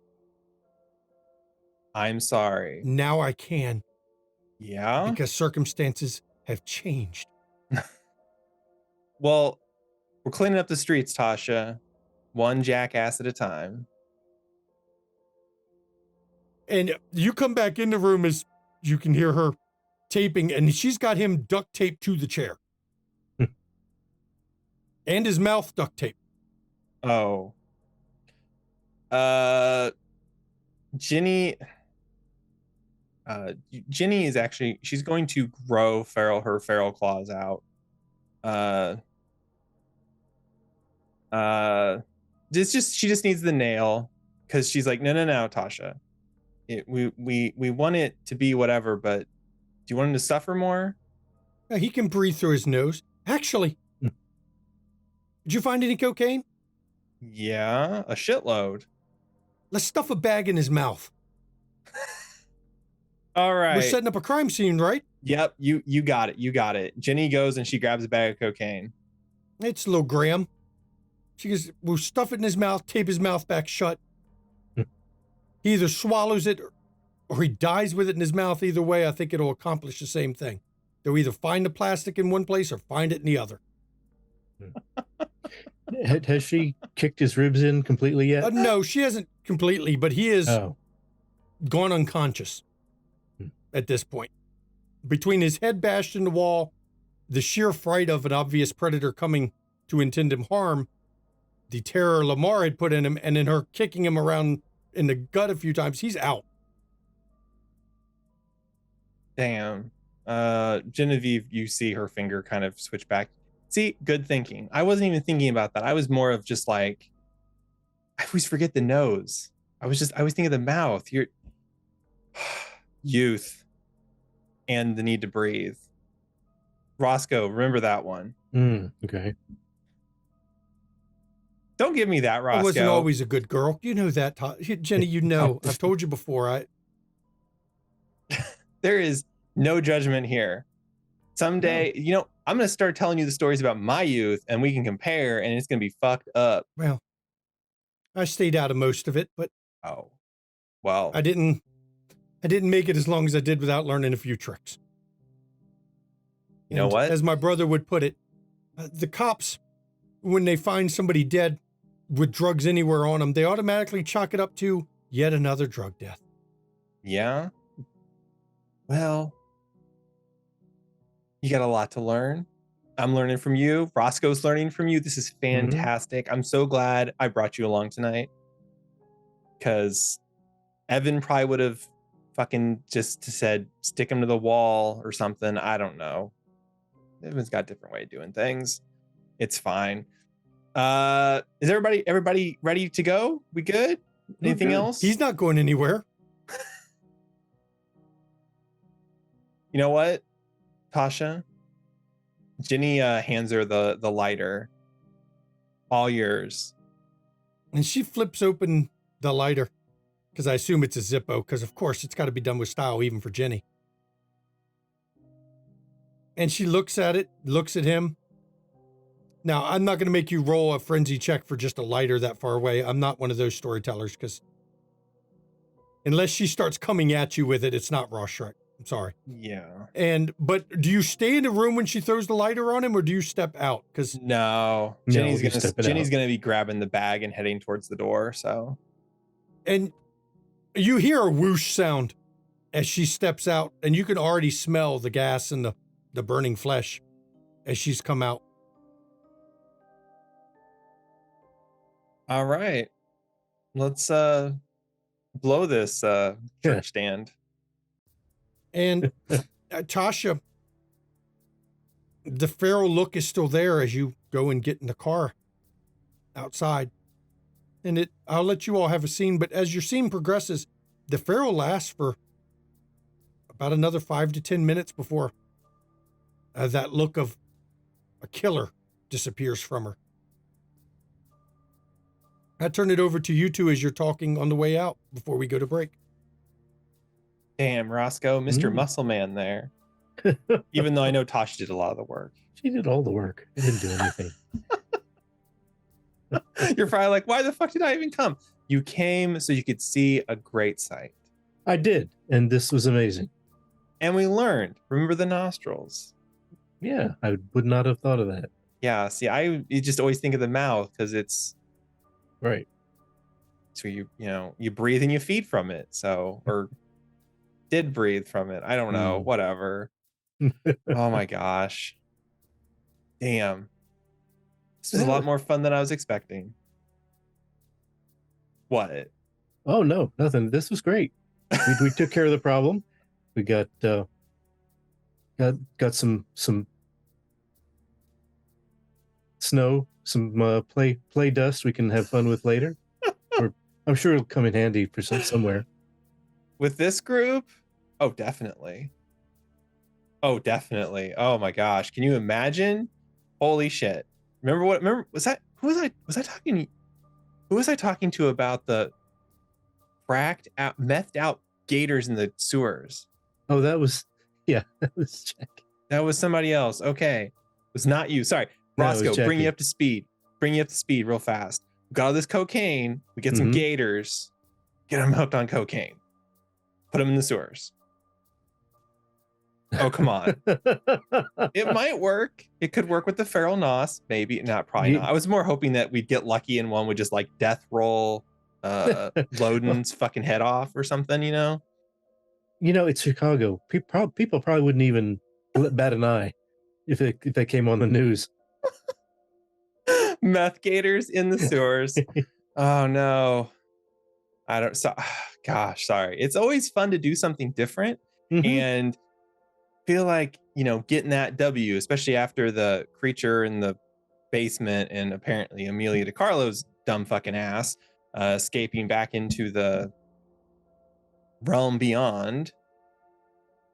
Tasha, how are you feeling? Well, I don't know kind of what came over me. That was a little more bloodthirsty than I'm used to being. I don't regret it. He was a shithead. He deserved everything he got. No argument there. Oh, no. I'm never going to say you should regret it. Also, perfectly fine. It is acceptable to learn things about yourself. You learned something about yourself tonight, which is apparently you are fucking brutal and I love it. It was a little fun knowing that a justice is finally served on him.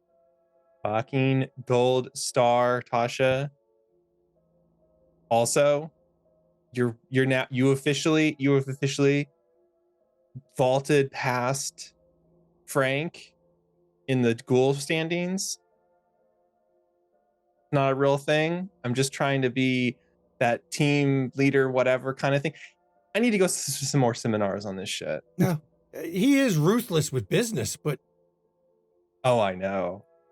He makes me rich and I love him for it. Business is not really where my head is. I'm a survivor is what I've always tried to be. I know I've tried to get ahead and I've tried to get out of this life, but that's part of the surviving, isn't it? Yep. Like I said, we're working on Chicago. We're going to make this place a better city. And I appreciate that you are willing to do things that are a little messy to do so. As I was told growing up, if you want to get anywhere, it's funny how many times it's paved with the road of bodies behind you. Sometimes literally, apparently. Sometimes. And as you all ride off into the night, and Jackie and Nicholas have seen Zhao being taken into a cemetery. And gone after her. I'm going to leave y'all hanging even longer on that because guess what, people? We're going to break. You're going to have to wait 10 more minutes to find out what's going on. So, see everybody in 10 minutes. Please enjoy the break.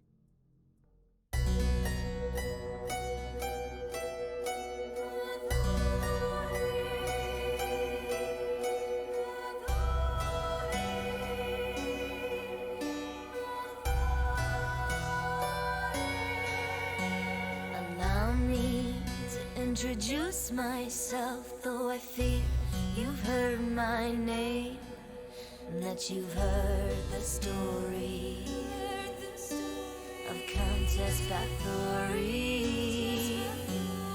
History is told by the victors, heroic warriors, and mad kings. Will you hear my story from the lips of Bathory? Call me. Let's ask demon.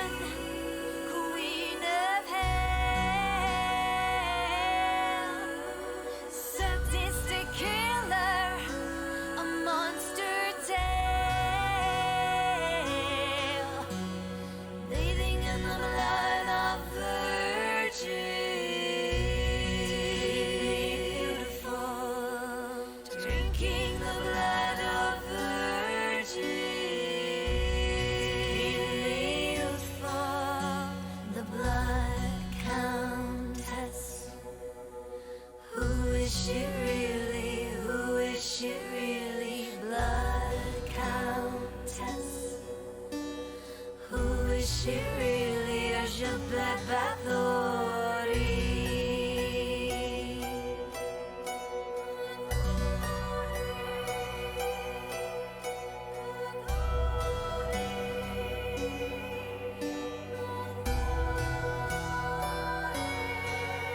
I was very wealthy and powerful, a widow with political rivals keen to destroy me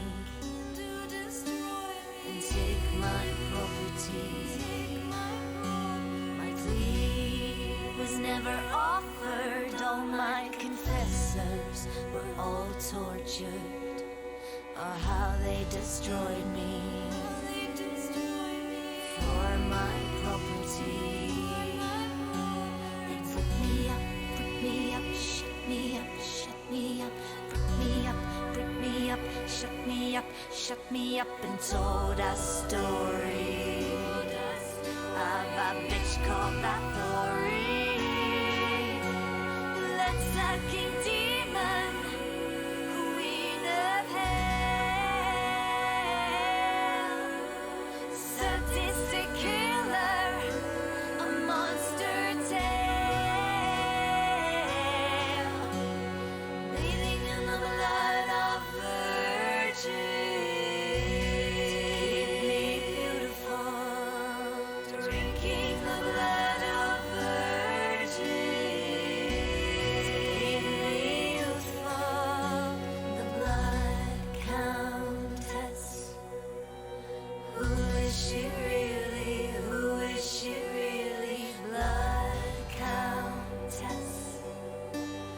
Who is she really? A je bebatori.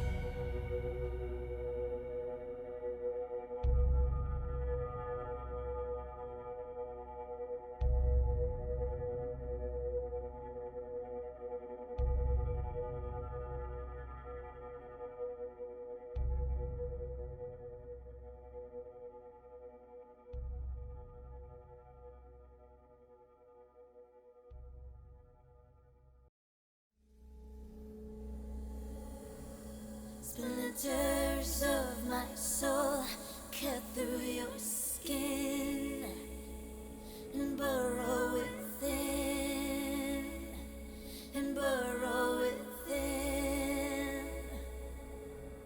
Splinters of my soul cut through your skin and burrow within, and burrow within. Splinters of my soul cut through your skin and burrow within, and burrow within.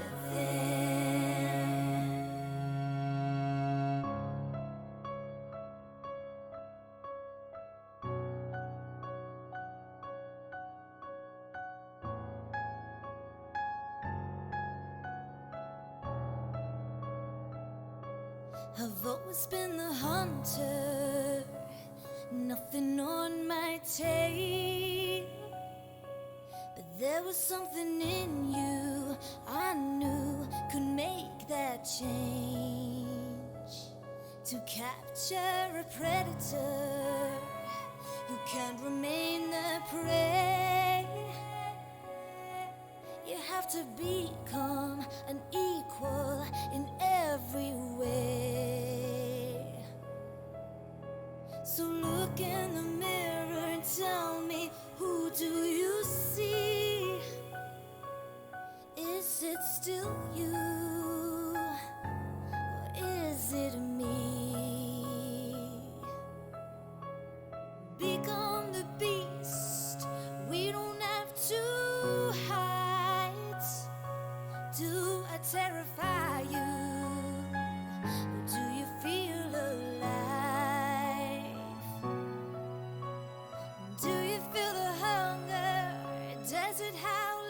inside?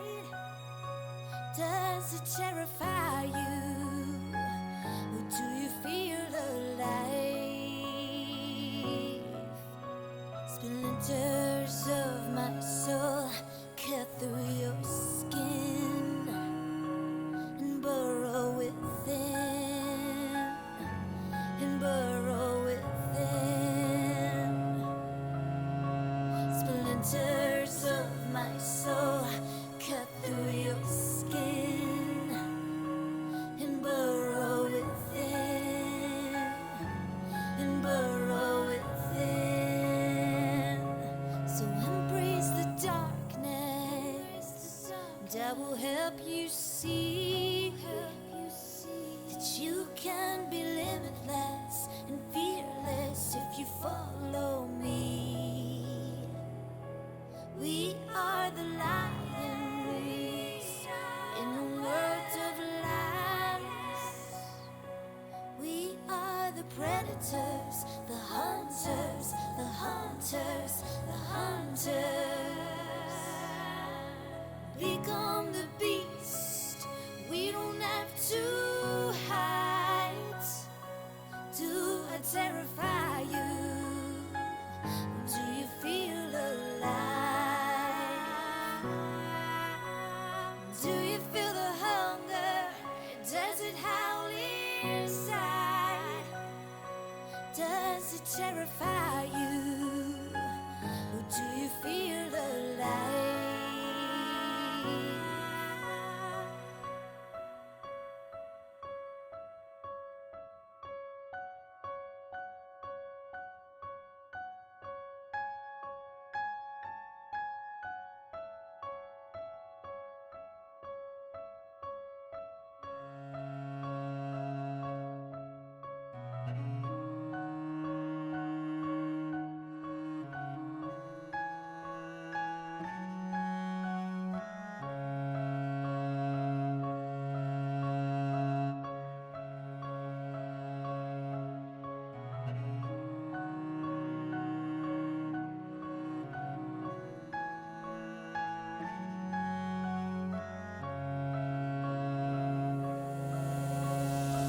Splinters of my soul cut through your skin and burrow within, and burrow within.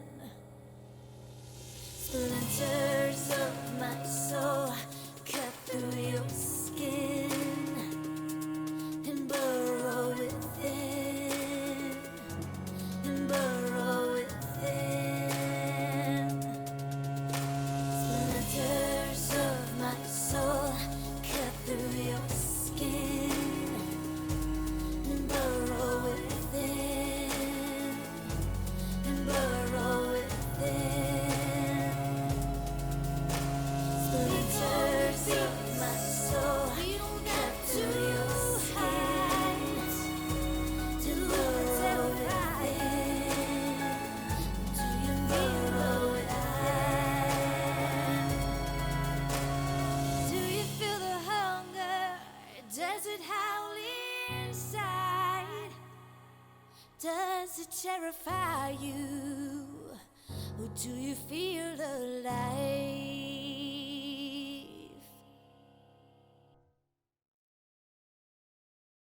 Welcome back, everybody. Before the break, well, we had a series of scenes. Jackie and Nicholas there went to see Primogen Stewart. Jenny and Roscoe and Tasha took a trip to a church to tie up a loose end that Lamar had left them before he departed town. But on the way back from the Primogens, Nicholas and Jackie saw Zal being drugged into the cemetery, apparently being kidnapped. And this is actually the scene we're going to pick up at, as the two of you jump out of the vehicle. And you'll notice the two guys that are hauling her, they're relatively decent-sized men. And she is struggling and trying to break free, but she's not getting away at all from them. As soon as Nicholas jumps out of the car, I'm going to rouse for toughness. Okay. And then I'm gonna throw on Oblivion Sight just because if Helps you they're see in the dark too. Well, Mhm. yeah, it helps see in the dark, but then it's also try and get an idea if there is any like obvious like spiritual connection with these two, either like they're being ridden by something, or just trying to see if there's any like extra spooky shit going on around it. Okay, and Jackie, I see you roused twice. What did you rouse for? That was toughness. I did a reroll on the rouse Okay. to succeed. Okay. And then I am now rousing for shatter. Okay. Which I cannot reroll if I fail, but I succeeded. Okay. Make sure you set your hunger back. I did. So as you hop out and take off running towards it, they're going deeper in now. Nicholas, with your Oblivion Sight, you don't really see any spirits at all around here, just the two guys dragging her in. And they're moving pretty quick as they're going deeper into the cemetery, but not quick enough that the two of you can't catch up. Now, how are y'all pursuing this? Just full run towards them? Oh, yeah, I'm going to get their attention and then mesmerize the shit out of them. Yeah, Nicholas isn't. He doesn't think necessarily with what's going on that he necessarily immediately cares where they're trying to take her. He just doesn't want them to get her wherever they're trying to take her. You're catching up, rapidly gaining on them as they're moving deeper into the cemetery. When you get about 15 feet away, they stop moving. And all three turn to face you, and what looks like Zal suddenly fades. And what you thought was Zal is another woman, but all three are standing there looking at you. And at the same time in the cemetery, from behind the gravestones, materialized spirits. You'd count 15, 16? Jackie unhooks her sword. The trap is sprung. You should ask the dog what happens when I stick him.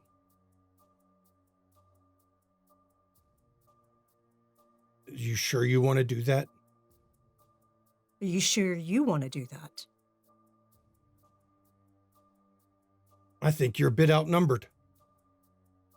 Mhm. And what is your name? And he looks over at Nicholas. Seems you already know who I am. I know what you are. I know what you look like. What is your name? Oh, but see, I know what names mean for your kind. I don't want to call you you.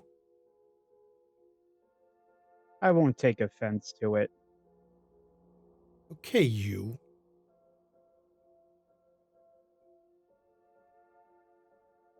What do you know of the bait and her protector? Who is her protector? Are we talking the gentleman who involves relations with his immediate family? I am talking the one who wears a white suit. Yes. The one who We are interferes. Her protector. Interferes with what? Payback. Answer this. What is your bloodline? Your answer will determine whether you leave here or not.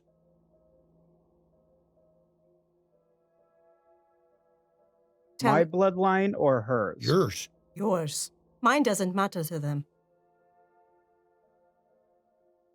I am a harbinger. More specifically, or originally, of Cappadocian.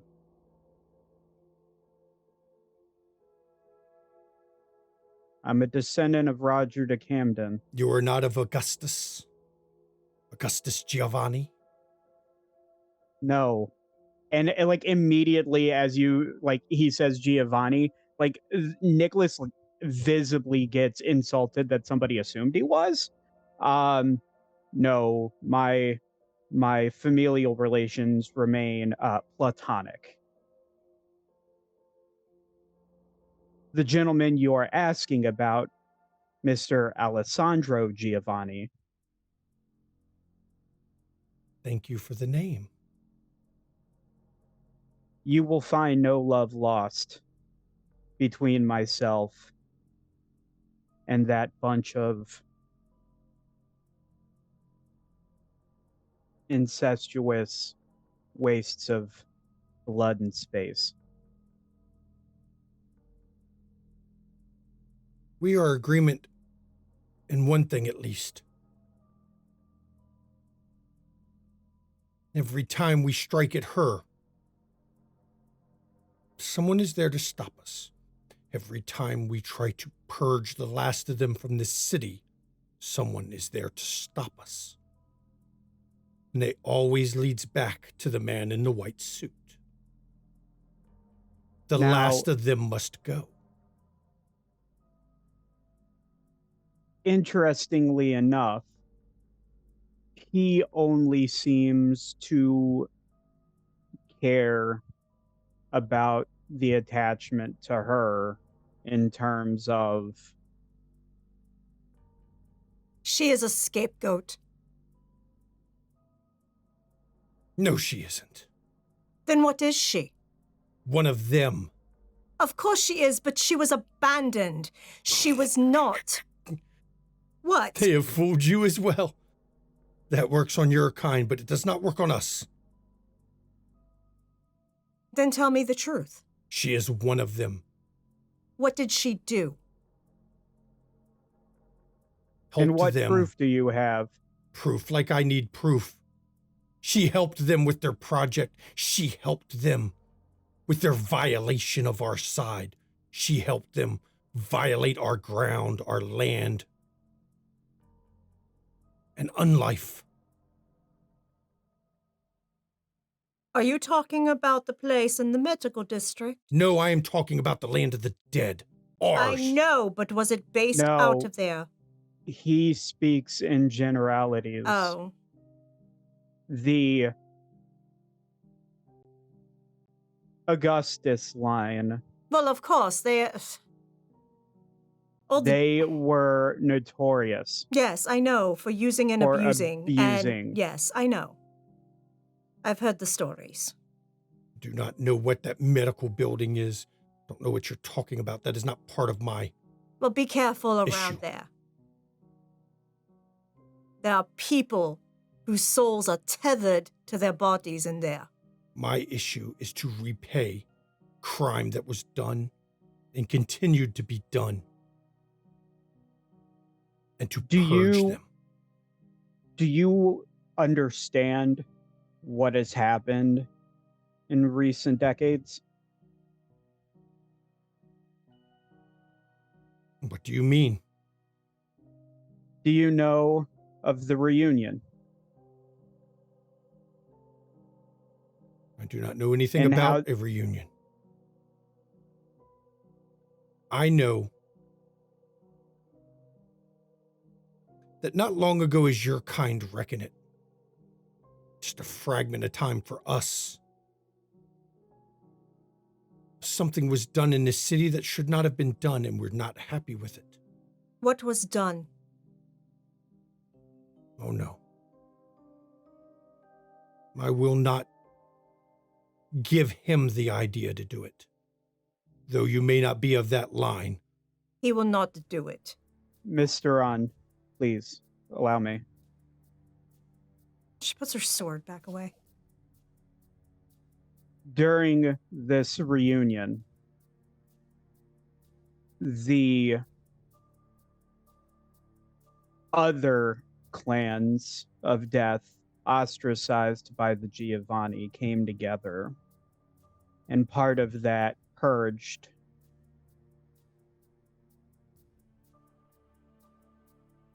the base of power for Augustus and his line. There are a fraction of them You will find no argument from me should you choose to wipe Alessandro from existence. I would even offer my assistance. We will not rest until the blood of Augustus Giovanni is purged from this city. We will not rest until his descendants in this city are dead. We will repay the debt that they gave us. If you wish to know what they did, ask them. Unfortunately, my experiences so far have been met with either mind games from him or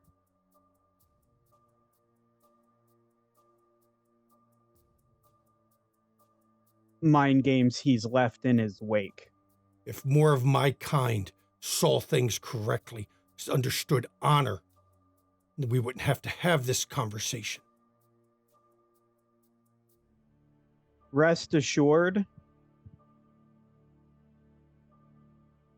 it has never been my intention to ever enslave or force your kind to do anything against your will. You deserve to rest in peace.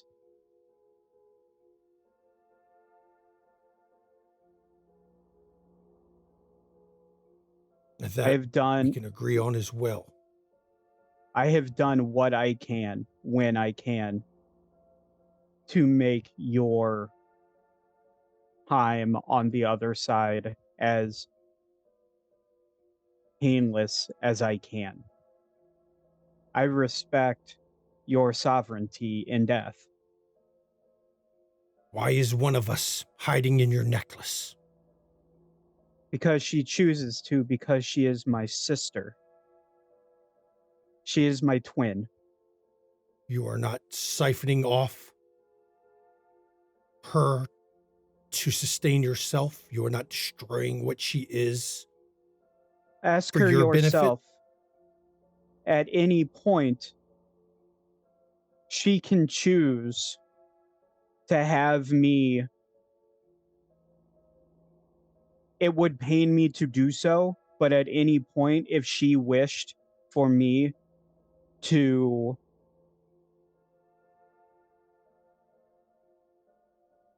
relocate her fetter, but while it's with me, I know it is safe, and that my sister is safe from what those bastards did to your kind. And he actually looks over at Jackie. How do you feel about destroying people to sustain yourself? I know your kind drink blood. We've known that. It's not the same. I have only ever destroyed someone to sustain myself once, and it was the night I was turned. And I have always regretted that. I have existed for almost 2 centuries. You've killed them, but did you destroy them? There is a difference. Death is a path. It is the next step. Destruction is different. I have not destroyed either in my sustenance.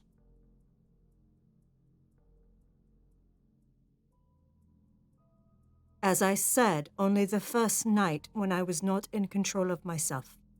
And the eyes of this person flick over towards the spirits that were surrounding you, and you see them step back and sink back to the ground.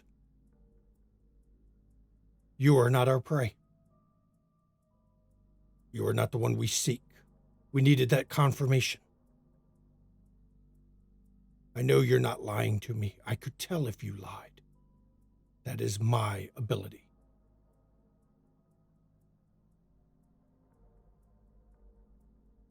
Understand one thing.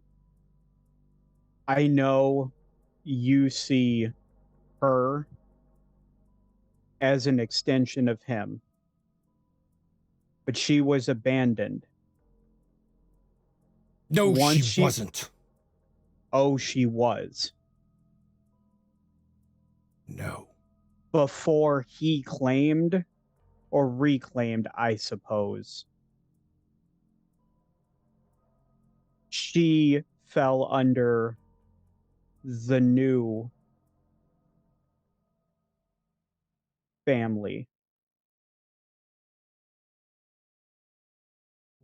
You don't understand. Then explain. Or continue with the head games that are so common with those that you discussed. They think they fooled us. They think by wiping her memory, we won't know. We won't understand. They can trick us. They seek to use her as bait. She seeks to be used by bait. Ask him when you see him. Maybe he'll explain it. You can even tell him it's not working. We understand what he's doing. And we will get them both. So she is to lure you.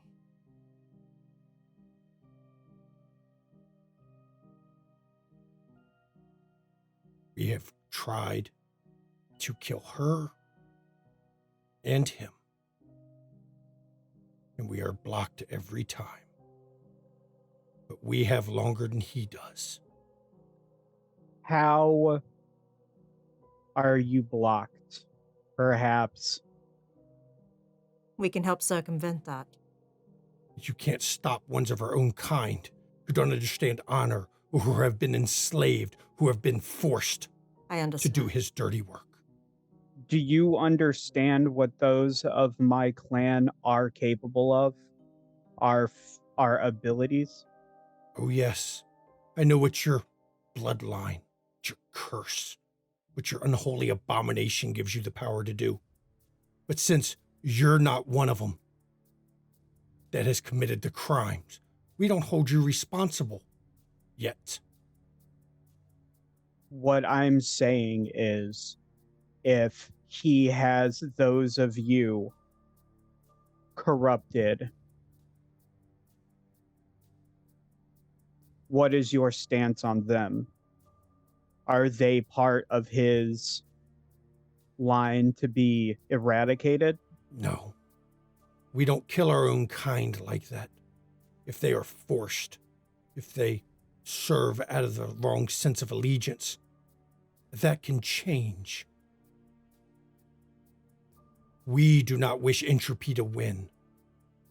What they did only strengthens entropy. And you see the woman and the other man,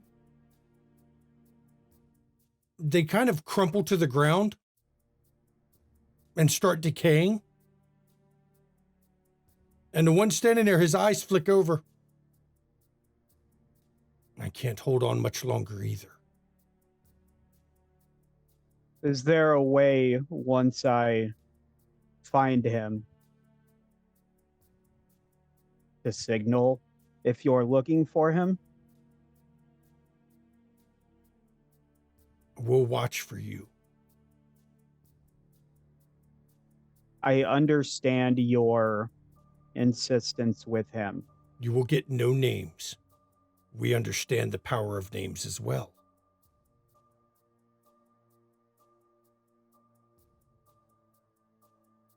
I understand your insistence. And Jackie, you can see a glimpse of Etienne working himself behind the guy in the graveyard. I wish to assist with him where I can.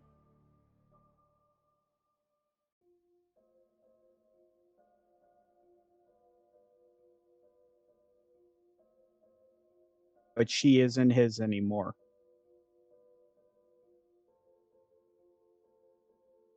We will find you. Hopefully, when we find you again, you will understand the truth. Ask him. Then we'll see each other again. Once you are no longer blind, and the truth has set you free, we can talk. And then that body also collapses, and you can see the spirit slip away as the body rapidly turns back to what it was, a corpse, beside the other two. Is there any like indication on where the bodies would have come from?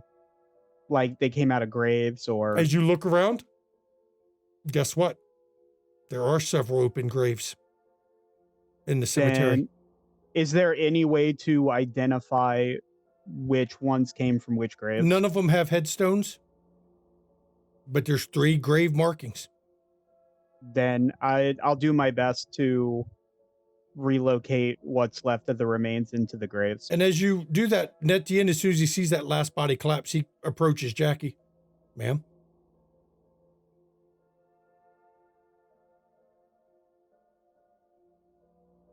Consulting with spirits. When I saw you standing there talking, I decided to flank him in case. No, it would have done you no good. Was possessed by a spirit. No, this was...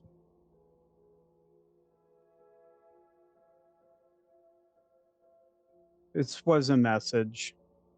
It was long dead, reanimated for This their purpose alone. Etienne, please assist him. And the 2 of you rebury, put the bodies in the ground. And Nicholas does absolutely everything he can to be as respectful while he's doing it, because it's never been his intention. And to it appears disrespect. as you go to it, these bodies dug themselves out of the ground. They were buried long enough. The wooden coffins that they were put in had decayed long ago.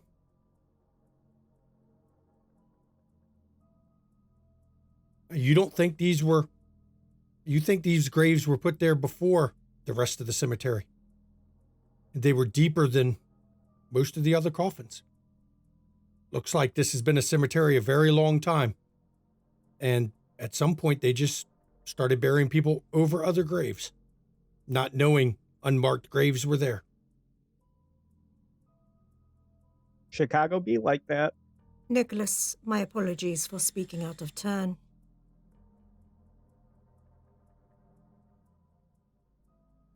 I understand. After all the threats I have gotten over the years, I do not respond kindly to them. It is not a slight towards you. I believe you are the expert when it comes to these matters. But I am very protective. I understand. My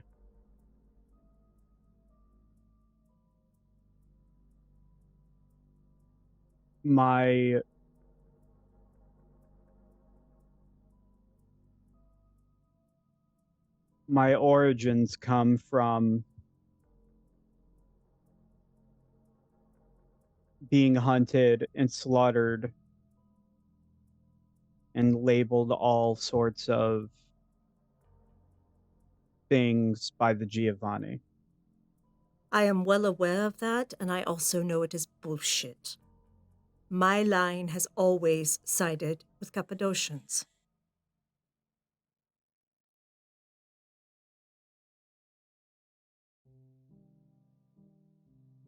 When I was being groomed by my sire. Are you all having this conversation in the graveyard or in the vehicle? We've walked to the vehicle. Walking to the vehicle. And as you get in to finish your conversation, at the end starts driving off. When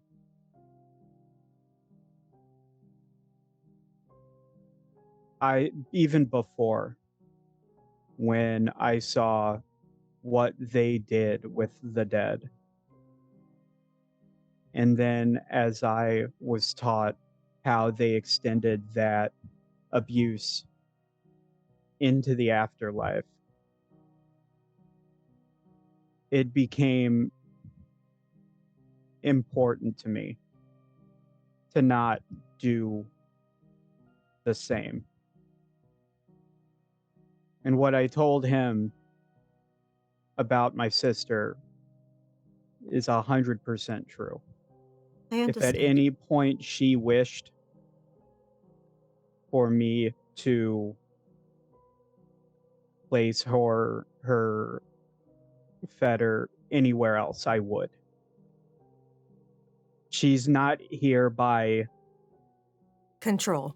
She is here by force. choice. Izzy actually speaks. They're known as the Avenging Angels. They are not part of the official government of the city.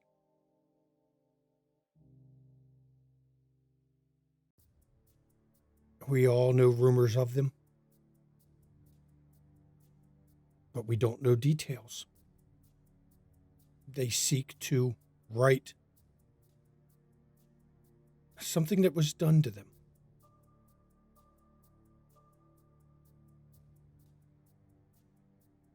And I sympathize with them. It's no secret what Augustus and his brood did. And Jackie, you didn't hear Izzy, but you do hear his response because he has to say it out loud.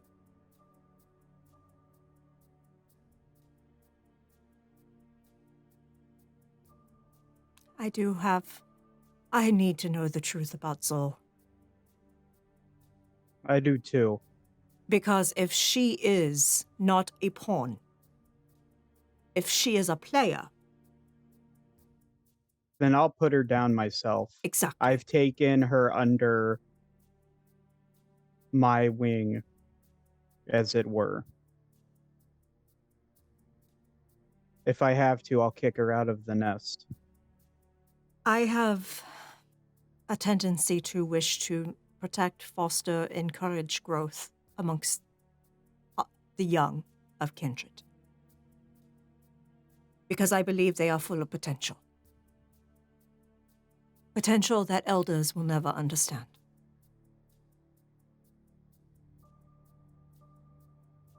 I need to know. Because if she is a pawn and being used against her knowledge, against her will, I will have significant problem with harm coming to her. We are agreed.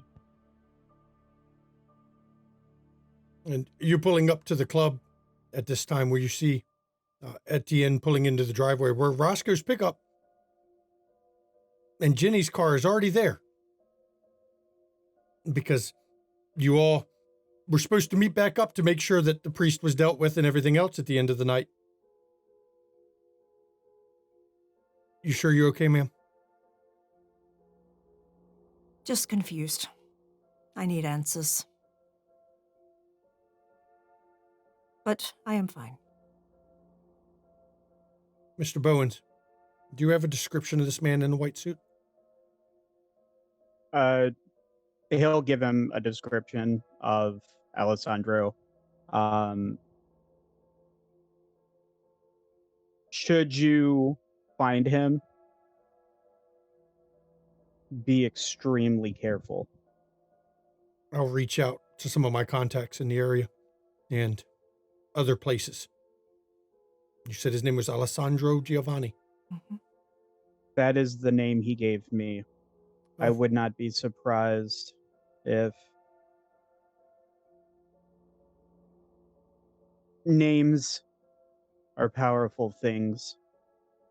It's possible it is not his actual name. But I'll find out what I if he's can. Especially- using it in the city, I'll find out what I can. I appreciate it, Etienne. Thank you, Etienne. Well, they've involved you in it, ma'am. I understand. By the way, have you heard anything back from your contacts about Andre? He's here somewhere. Of course he is. He was on a plane 2 days after he sent the message. Of course he was. He's here somewhere. I want to know everything that you can get about him in Paris. I want to know what's important to him. I'm reaching out to the blooded. Excellent. And Jackie, you've heard him refer to that. That's the Ghouls Network that Mm-hmm. runs around for a while. There will be rewards for those who provide. I'm sure somebody has info. We're trained not to speak, but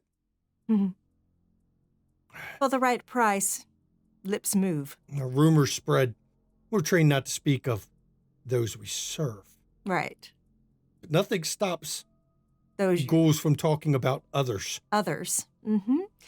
Yes, so do let me know, because I have a feeling he kind of set all of this in motion, and I might have to take away some of his toys. I'll find out what I can, ma'am. Oh, we're here. Let me get your doors. Thank you. And he gets the doors, and you see Tasha leaning against the car in the garage. Tasha, good evening. Hey, they're already inside. They're done. We had a bit of fun. I'm not gonna spoil the. Okay. I'm not gonna give you a spoiler on it. It's kind of fun though. I'll just stay here and keep your man here entertained. Okay. Maybe he can tell me. I heard he's good with etiquette. I need to learn these kind of things. Maybe he can give me some primers on it. Oh, I'm sure you're perfect the way you are for Jenny. Well, knowledge is important. It is. Information is power. That is very good.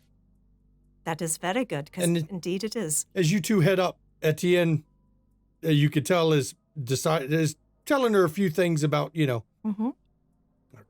courtesy and culture and those things. As you all head to the conference room where you find Jenny and Roscoe smelling oddly of gasoline and smoke. Also, Jenny is like faux juggling like 2 bags of cocaine, like little baggies. Just she's not really good at juggling. She drops one and then pulls another out of her pocket or off the table and starts adding it to try. She don't even bother to picking the ones up she's dropped. Roscoe, did you perform insurance fraud again? You're muted, Roscoe. No, not this time. So that's what it was. You talked about your shop burning down. Jenny, where did you get the coke? Lamar's priest friend apparently was dealing.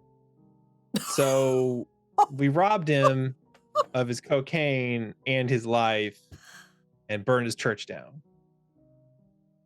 Well, that was good. Because yes, that one was a problem, especially if he was dealing and Lamar wasn't aware of it, because Lamar's interests include that in Southside, so he was competition. Yeah, I'm gonna send Lamar one of those pics like you always see the police take. I'm gonna stand there with all the cocaine in front of me, like woo! And I'm gonna, I'll send him a picture and let him know. I may have use for that cocaine. Oh yeah? Yes, it was involved in a crime scene. True. So, I have a deal I'm working with Primogen Stewart. You see, one of her people is going to be running for mayor in the next election. And I need my lieutenant to make chief.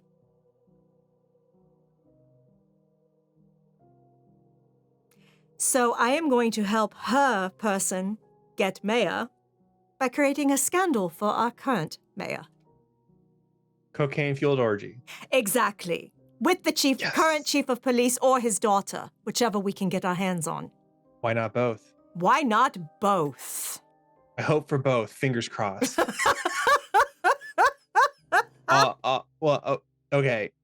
Now I know you are a capable woman and you have plenty of whatever, and maybe you're thinking you don't want to be tied to this too much, but Amethyst will be opening soon, hopefully. I would be perfectly happy to throw a fundraiser for involved parties. I'm just saying. I have no problem staging a cocaine-fueled orgy on my property I somewhere. fucking love it, Jenny. So I'm just saying, like, Incestuous, drug-filled, because I'm also going to talk to my lieutenant and see if he can't get me a little bit of party favors from the evidence locker. ooh. So that will show that there's corruption on both sides of the law with the police chief, supplying the mayor for his drug-fueled orgy with the chief's daughter. I mean, there'll probably be other people there, I assume. Oh, yes, there will be other people, of course. It's not much of an orgy when there's only 3 people. No, it's not, but there will be more people.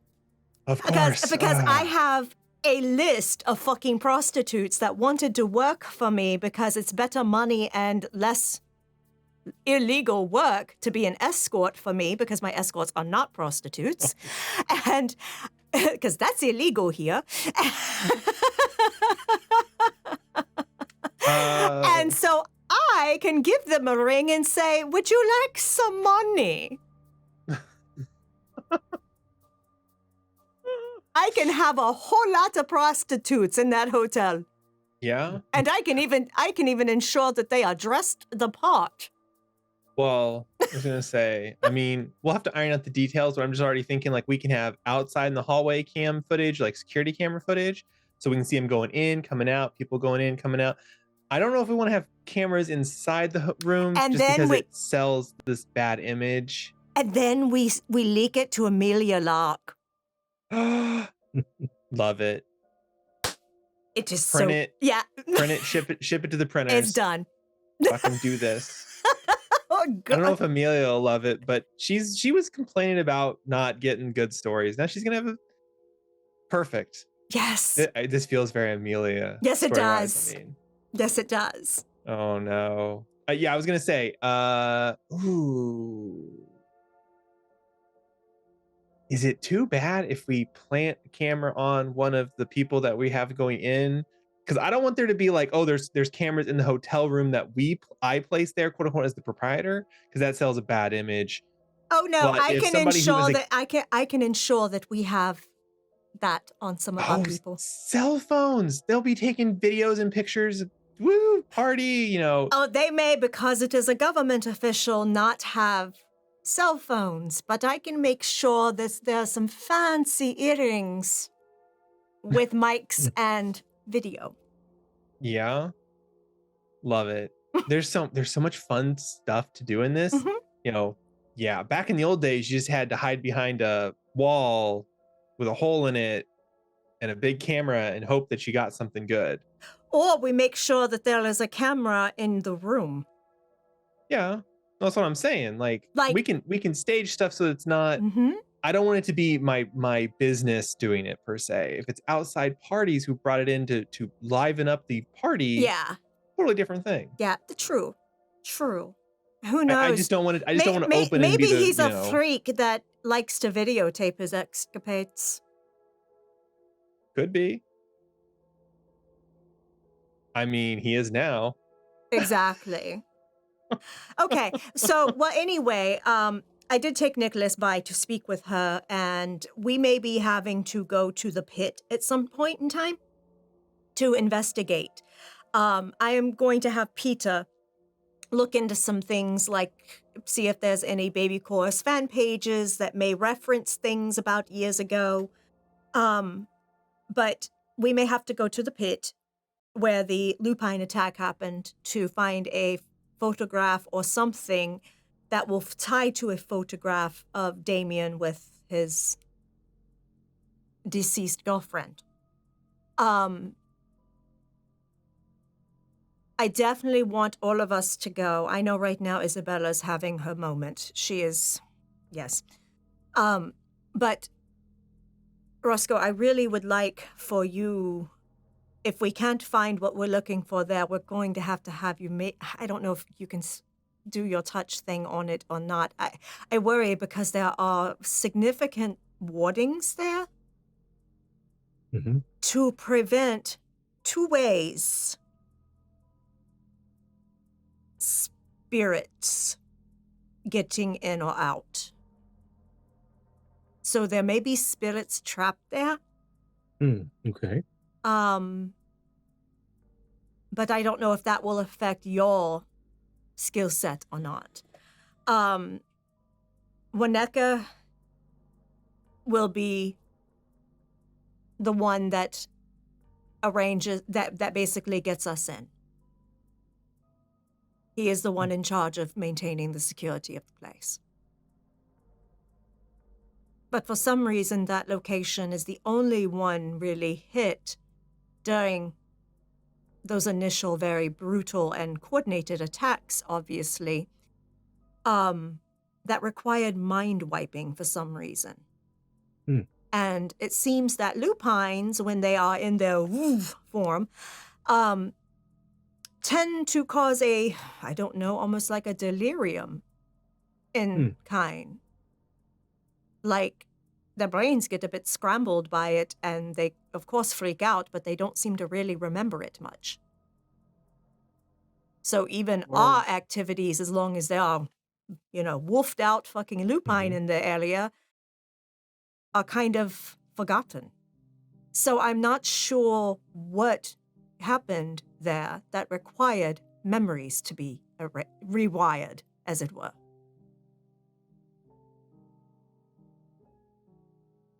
That's why I kind of was hoping maybe if it's safe. I don't want you to do anything that will put you at risk, Roscoe, but maybe you can do your touch thing there and figure out what the heck happened. Okay, sure. Yeah.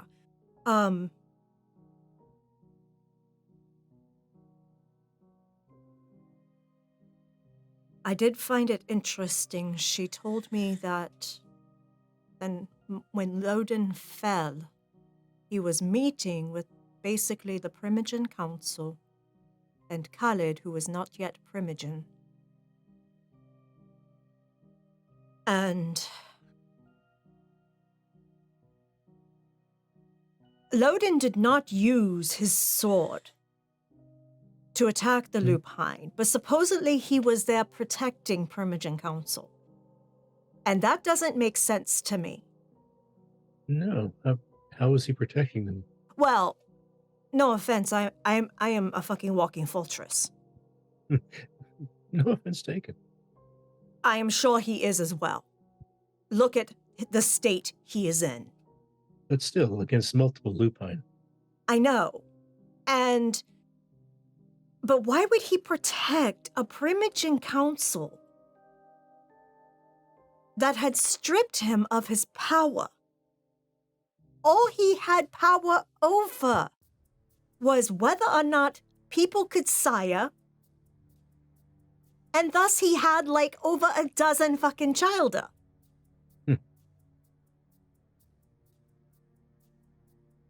No, it's a mystery to me. Well, that doesn't make sense because he now has the possession. He's now in possession of the sword, according to the information I was given by Tinin Ripper. Well, that's real funny because Kevin ripped it off the wall and took out the lupine, supposedly. They called him the Paladin for coming and saving them all, even though Loden fell. So either there's two swords, Jackson didn't actually use the sword, Loden stole the sword? Or it's a cover-up. Or it's a cover-up between Jackson and the Primogen Council. That sounds more likely. I'm just saying, because no offense. there is no way the Primogen Council was protected by Loden. He would have taken every opportunity to let them fucking fall for what they did to him. Yeah. That certainly makes a lot more sense. Considering, even in his maddened state, one of the first things he wanted us to do was find information on people that were Primogen during his reign.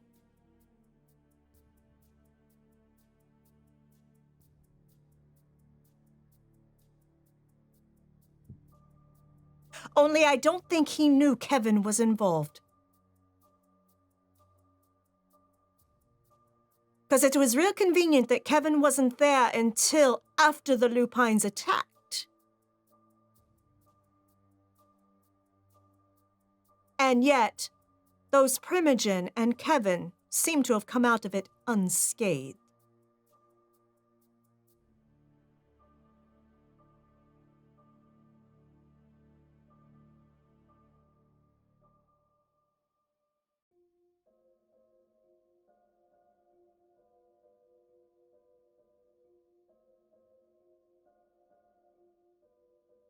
I will be honest, keeping up on the Chicago lore and history and everything has not really been my go-to. So if Tendon Ripper told you that he's using the sword, Tendon Ripper, was he also involved in those attacks? No, I believe the way Tin Ripper made it sound, he and his were waylaid by the wolf pack. So I'm not sure that they ever saw any combat outside of straight up getting their asses kicked by the wolf pack. Yeah. I just know that he had mentioned And you see that, Jackie's eyes go big? Hmm? Okay, we can never, ever, ever have Tendon Ripper around Dread. That's perfectly fine. Those Tendon Ripper and his people put Dread into torpor. Well, Dredd and his people drove Tin Ripper's entire pack to denounce war. So, yeah. Well, they are Gangrel and Elders and Archons, so you know they gonna fight. That's fine. I'm just saying But, they might have beat Dredd's ass, but yeah, that crew beat their asses worse. Yeah. So anyway, my point was just that it's always seemed so fucking weird in this city. Every time you hear a story about Loden or the old Primogen Council or the way things were, it's always sounded shady as fuck. Oh well, it's always been shady. It's fucking Chicago. I get that, but I mean, It's like more so. Yeah, I know. It sounds like to me, I mean, seriously, it's strictly conjecture. I wasn't here. I have no fucking skin in that game. But it's just very interesting, the propaganda that has been spun. Because, legit, it's very funny to me. It'd be funny if Loden actually, since he wasn't using his sword, he might have actually had the Lupine come to take out the Primogen that were at his location for a meeting. And then they betrayed him because Kevin got to them. He was his chief of security. Kevin was, from the time he was embraced. So, I mean, I was going to say, is it also maybe possible the Lupine never actually got close to Loden and the Primogen Council? The Primogen Council and Prince Jackson could have also just decided they were done with it and try to do Loden themselves. No, because the wounds Loden has, definitely Lupine. So maybe the Lupine were invited by Loden. Originally, and then subverted. And then they burned. Then subverted. Because it is real convenient that all of the remaining Primogen that are around all say the same propaganda. Like they are in cahoots. Which makes me think that the pit might have more to do with this situation than maybe originally.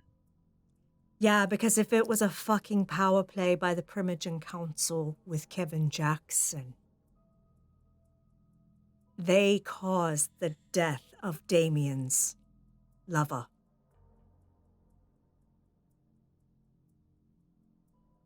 If his sheriff ever finds that out, before Damien is sheriff, he is Bruja.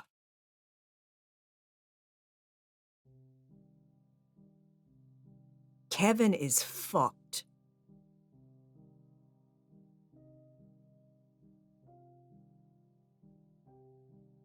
Damn it. Jenny throws a bag of cocaine up in the air. Went from cocaine and fun to conspiracy. Fuck. I know it's crazy, but I'm not stressing it right now. Let's handle our problems one at a time.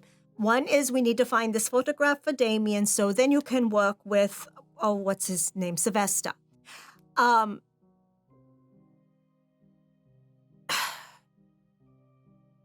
We saw what looked like Zol this evening.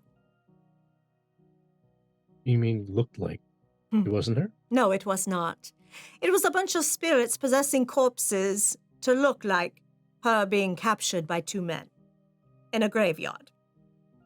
They used her as bait to attract my attention. Yes. So, of course, we chased after them because we thought someone was, harming her. And had a conversation with some spirits. Based on the conversation, they, of course, want to destroy all the Giovanni, period, because of what Giovanni do to spirits. And, Izzy called them avenging angels. Oh, that is fascinating. Sound like they operate sort of outside of the established power structure on the other side.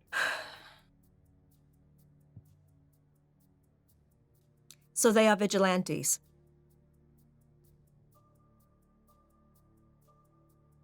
Excellent. Well, anyway, they implied that Zol is not the victim that we think she is.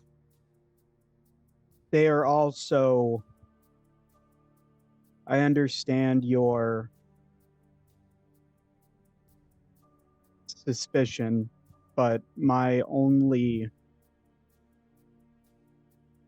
wish to remind that these spirits are made largely out of very strong emotion. I understand that. They may be blinded by emotion. Exactly. I understand that. That's why I am saying they suggested. I do not go by suppositions and claims with no evidence.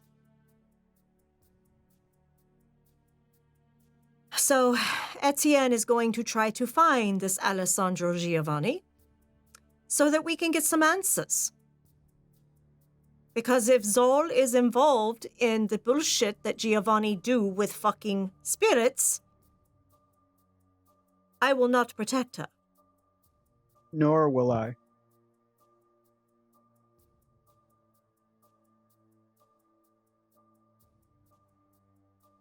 If she is a victim, I will protect her. It is that simple. But I must have the truth.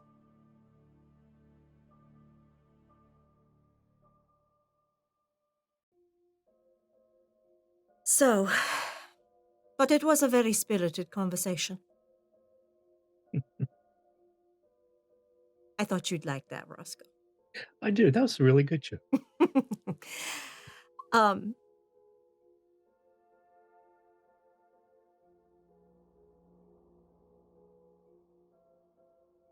Yeah, so give me, you know what? You've got multiple bags. Just give me one of those bags. You can have as many as you want. So I got 22 of them, I think.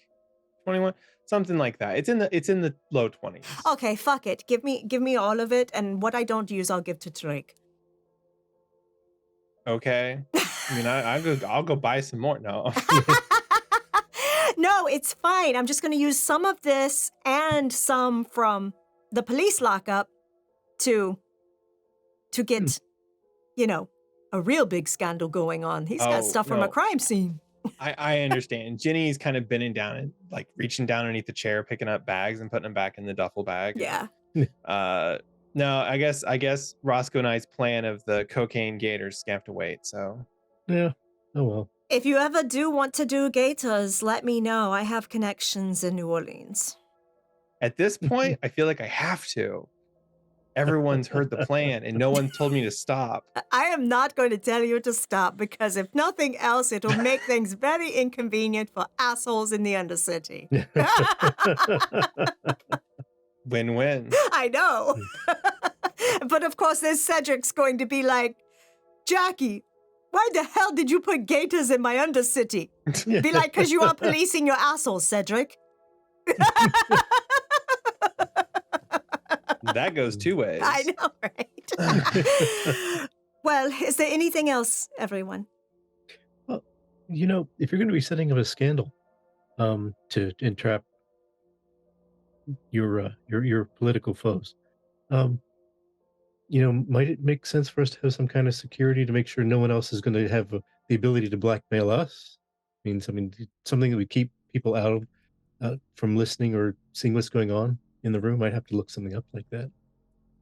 What you mean, like at the orgy, or you mean like? Just make sure there's nobody else, getting video or listening. Well, I mean, on the upside of the orgy, none of us are going to be there. No, I know you're very sad about that, but no, I'm thinking of Jackie's operatives, just in case. Oh, those operatives do not work for me, darling. They'll be like contractors. This will be and like a one-time thing. And there will be a proxy. I am not going to directly reach out to them. That's going to be you, and she points at Roscoe, and you, Nicholas. You two will be doing it. No. I'm joking. I would just love to see it. Nicholas walks up. Yes. Would you like to have sex with somebody at an orgy? As a matter, I can't even do it. As a matter of fact, if I did that, the entire place would go up in flames. Yeah, I may even have another way instead of getting prostitutes that likely work for Ballard. I think I will. Hey, Jenny, you want to go to you? I know I said we need to go to the strip club. Let's do that soon. Jenny grabs one of the bags of cocaine. Yes. Because I think I need to have a talk with the owner. See if I can't get some of his people staged. Madam, you have piqued my curiosity, but now you have my full attention. All right. Sorry. As soon as you said strip club, I was there. I know. That's fine. Yes, we will go. It'll be fun. It is a very exclusive place. I should probably... Yeah. When we're going to go, let me know. I should probably invite Isabella because I think she's kind of lonely, so... Okay. Just a vibe she gave me one night, so I kind of, especially with the Amelia stuff, maybe to help her to clear her mind a little bit, so... Okay. If not, we'll see. That's perfectly fine. She knows how to have a good time.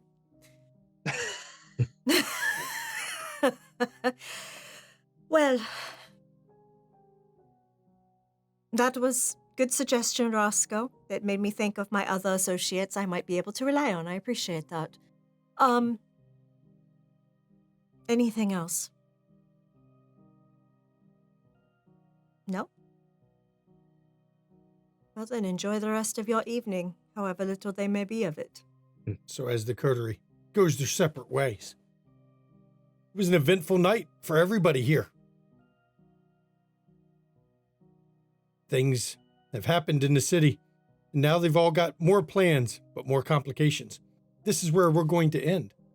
Season 8, Episode 5. Fucking halfway point, everybody. Already? I'd like to thank the players and the viewers for being with us on this ride. The player vote, right off. Everyone gets XP from last episode. And we will see what the players vote this time. If you want to see what the players are voting and why they're voting, pop over to our Discord right over here. Look in chat, come to the Discord. If you're watching it on YouTube, pull up the description of the video. Guess what? A link to the Discord is in the description of the video. I put it in every video description on our YouTube channel. So you can find out exactly where we are there too. Plus, there's a lot of reason to be on our Discord. One of which is, well, our shows are cast from there. The other one is we do weekly Zoom Hangouts where we talk about games and life and whatever people who join the Zoom Hangouts want to talk about. So pop over to Discord. We got a good crowd of people over there. If you want to catch our back episodes, pop over to YouTube. We got lots of back episodes on YouTube. You can catch all the World of Darkness stuff we've done, which is a pretty impressive library of World of Darkness, including 3 seasons of Mage, plus a 4th one is going on right now. If you want to see D&D or Call of Cthulhu, pop over to Ishvel. That's where Dr. Tis puts her stuff. If you want to see some amazing content creators like the Ivy Raven over there, pop over to our friends list. We got the Ivy Raven. We've got Ravnos Archon, who runs our Mage stream. The RPG Table, which is Junie Von S. You see her appear on our channel quite a bit. And Mischievous Red, who is out tonight, but you can check out her stuff too. If you want to get you some Windy City merch, check out our merch link. Go to our Zazzle store. We don't really mark it up much, but it's a way, if you want some cool stuff, you can order it there and get some of that. So, bits and donations, those go to the players, not to the studio. It's a way for you to give to the players. And if you want to support the studio, of course, subscribe on Twitch, or of course, pop over to our KoFi. We never content lock anything behind a paywall, and we ask people not to give money if it's going to financially put them in hardship. Please take care of yourself first. But if you want to give something a little extra, that's how you do it. And now I can turn it over to my wife for our schedule, because we have more than one stream again. Yes, we do. So thank you so much for joining us tonight. And coming up on Tuesday at 8 p.m. Eastern, it is the 2nd episode of the final season of Mage. This time it's Neon Hurricane. This group of mages has already done time travel, wibbly wobbly, timey bullshit. And it's a fucking mess. It's a fucking mess. And we're back in 1982. We went from 1988 to 1982 to try to get that fucking hermetic asshole in the right place at the right time for shit. not Brad's character. The other hermetic asshole.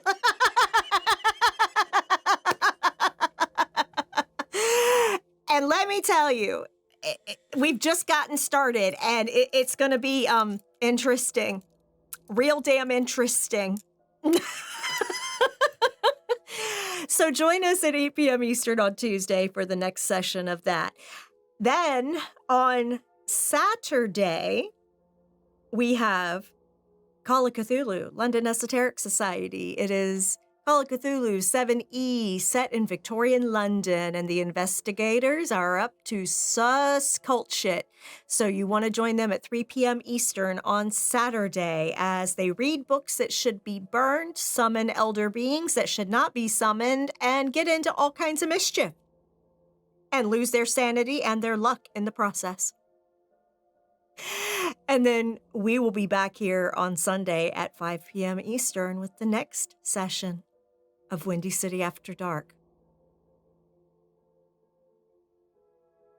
It was an interesting episode this time. Thankfully, Jackie and Nicholas didn't decide to try to fight.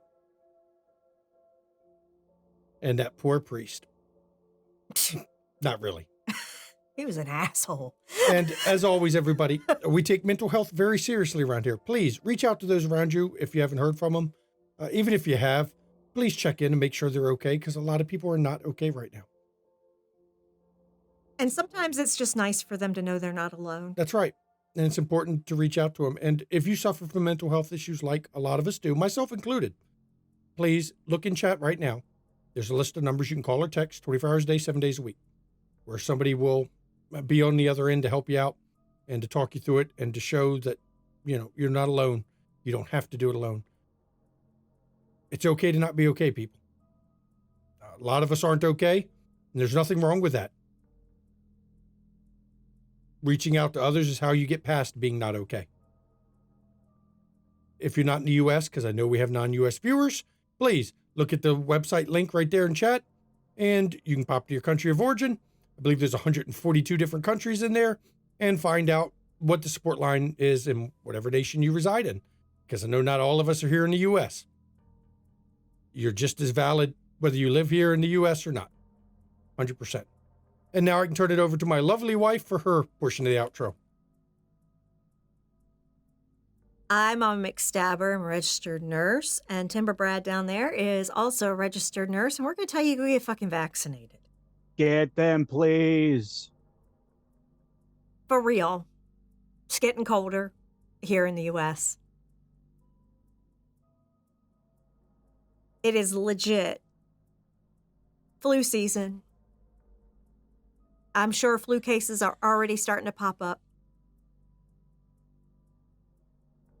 And COVID is still in season because people keep making sure that there are variants because, you know, they refuse to get vaccinated. So please get the bivalent vaccine or get it as a booster, please. Please. And you can get them with your flu shot Yes, together. you It is safe to do can. so. It is safe to do so. I have done a COVID booster and my flu shot, same arms at the same time, and it was perfectly fine. Yep. So did I. Yep. Perfectly fine. My arm was sore for a day or two, but otherwise it was fine. And please, if you don't know when you last got a polio booster, ask your doctor, get it, okay? Because that shit is making a comeback too. And that shit is debilitating. So for real, get that shot. And y'all know the spiel. I've said it every damn time since Roe and Casey got overturned by the fucking Supreme Court.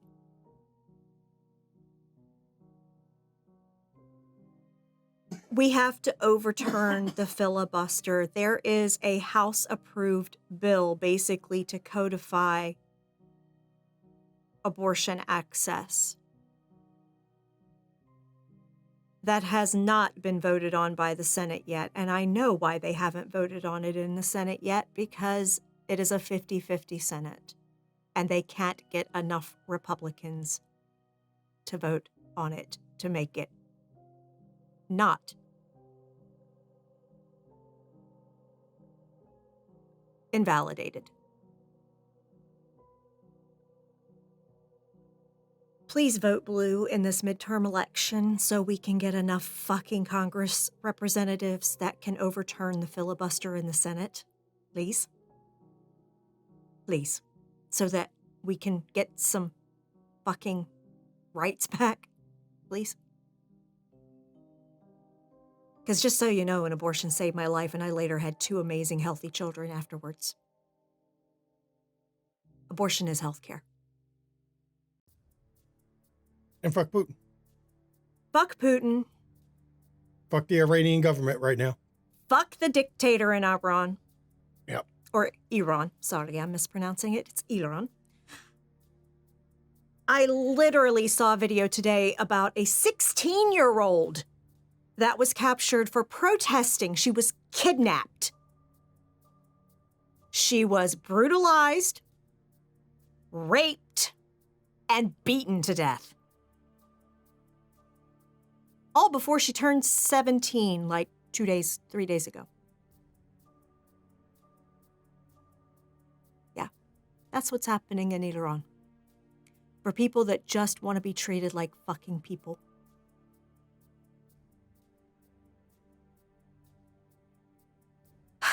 World's on fire, y'all. Let's do our part to put it out. And please remember, we don't need abusers in the TTRPG space. I have heard Satine and Jameson are trying to sneak back into the space. Don't forget what the fuck they've done. They were run out of the space for being serial abusers. And they're not changing. Narcissists do not get better. They don't think they're changing. I'm going to call it out. I don't give a shit. do not let the abusers back in the hobby, please. And I do thank everyone for coming tonight. And for the players, good night, everybody.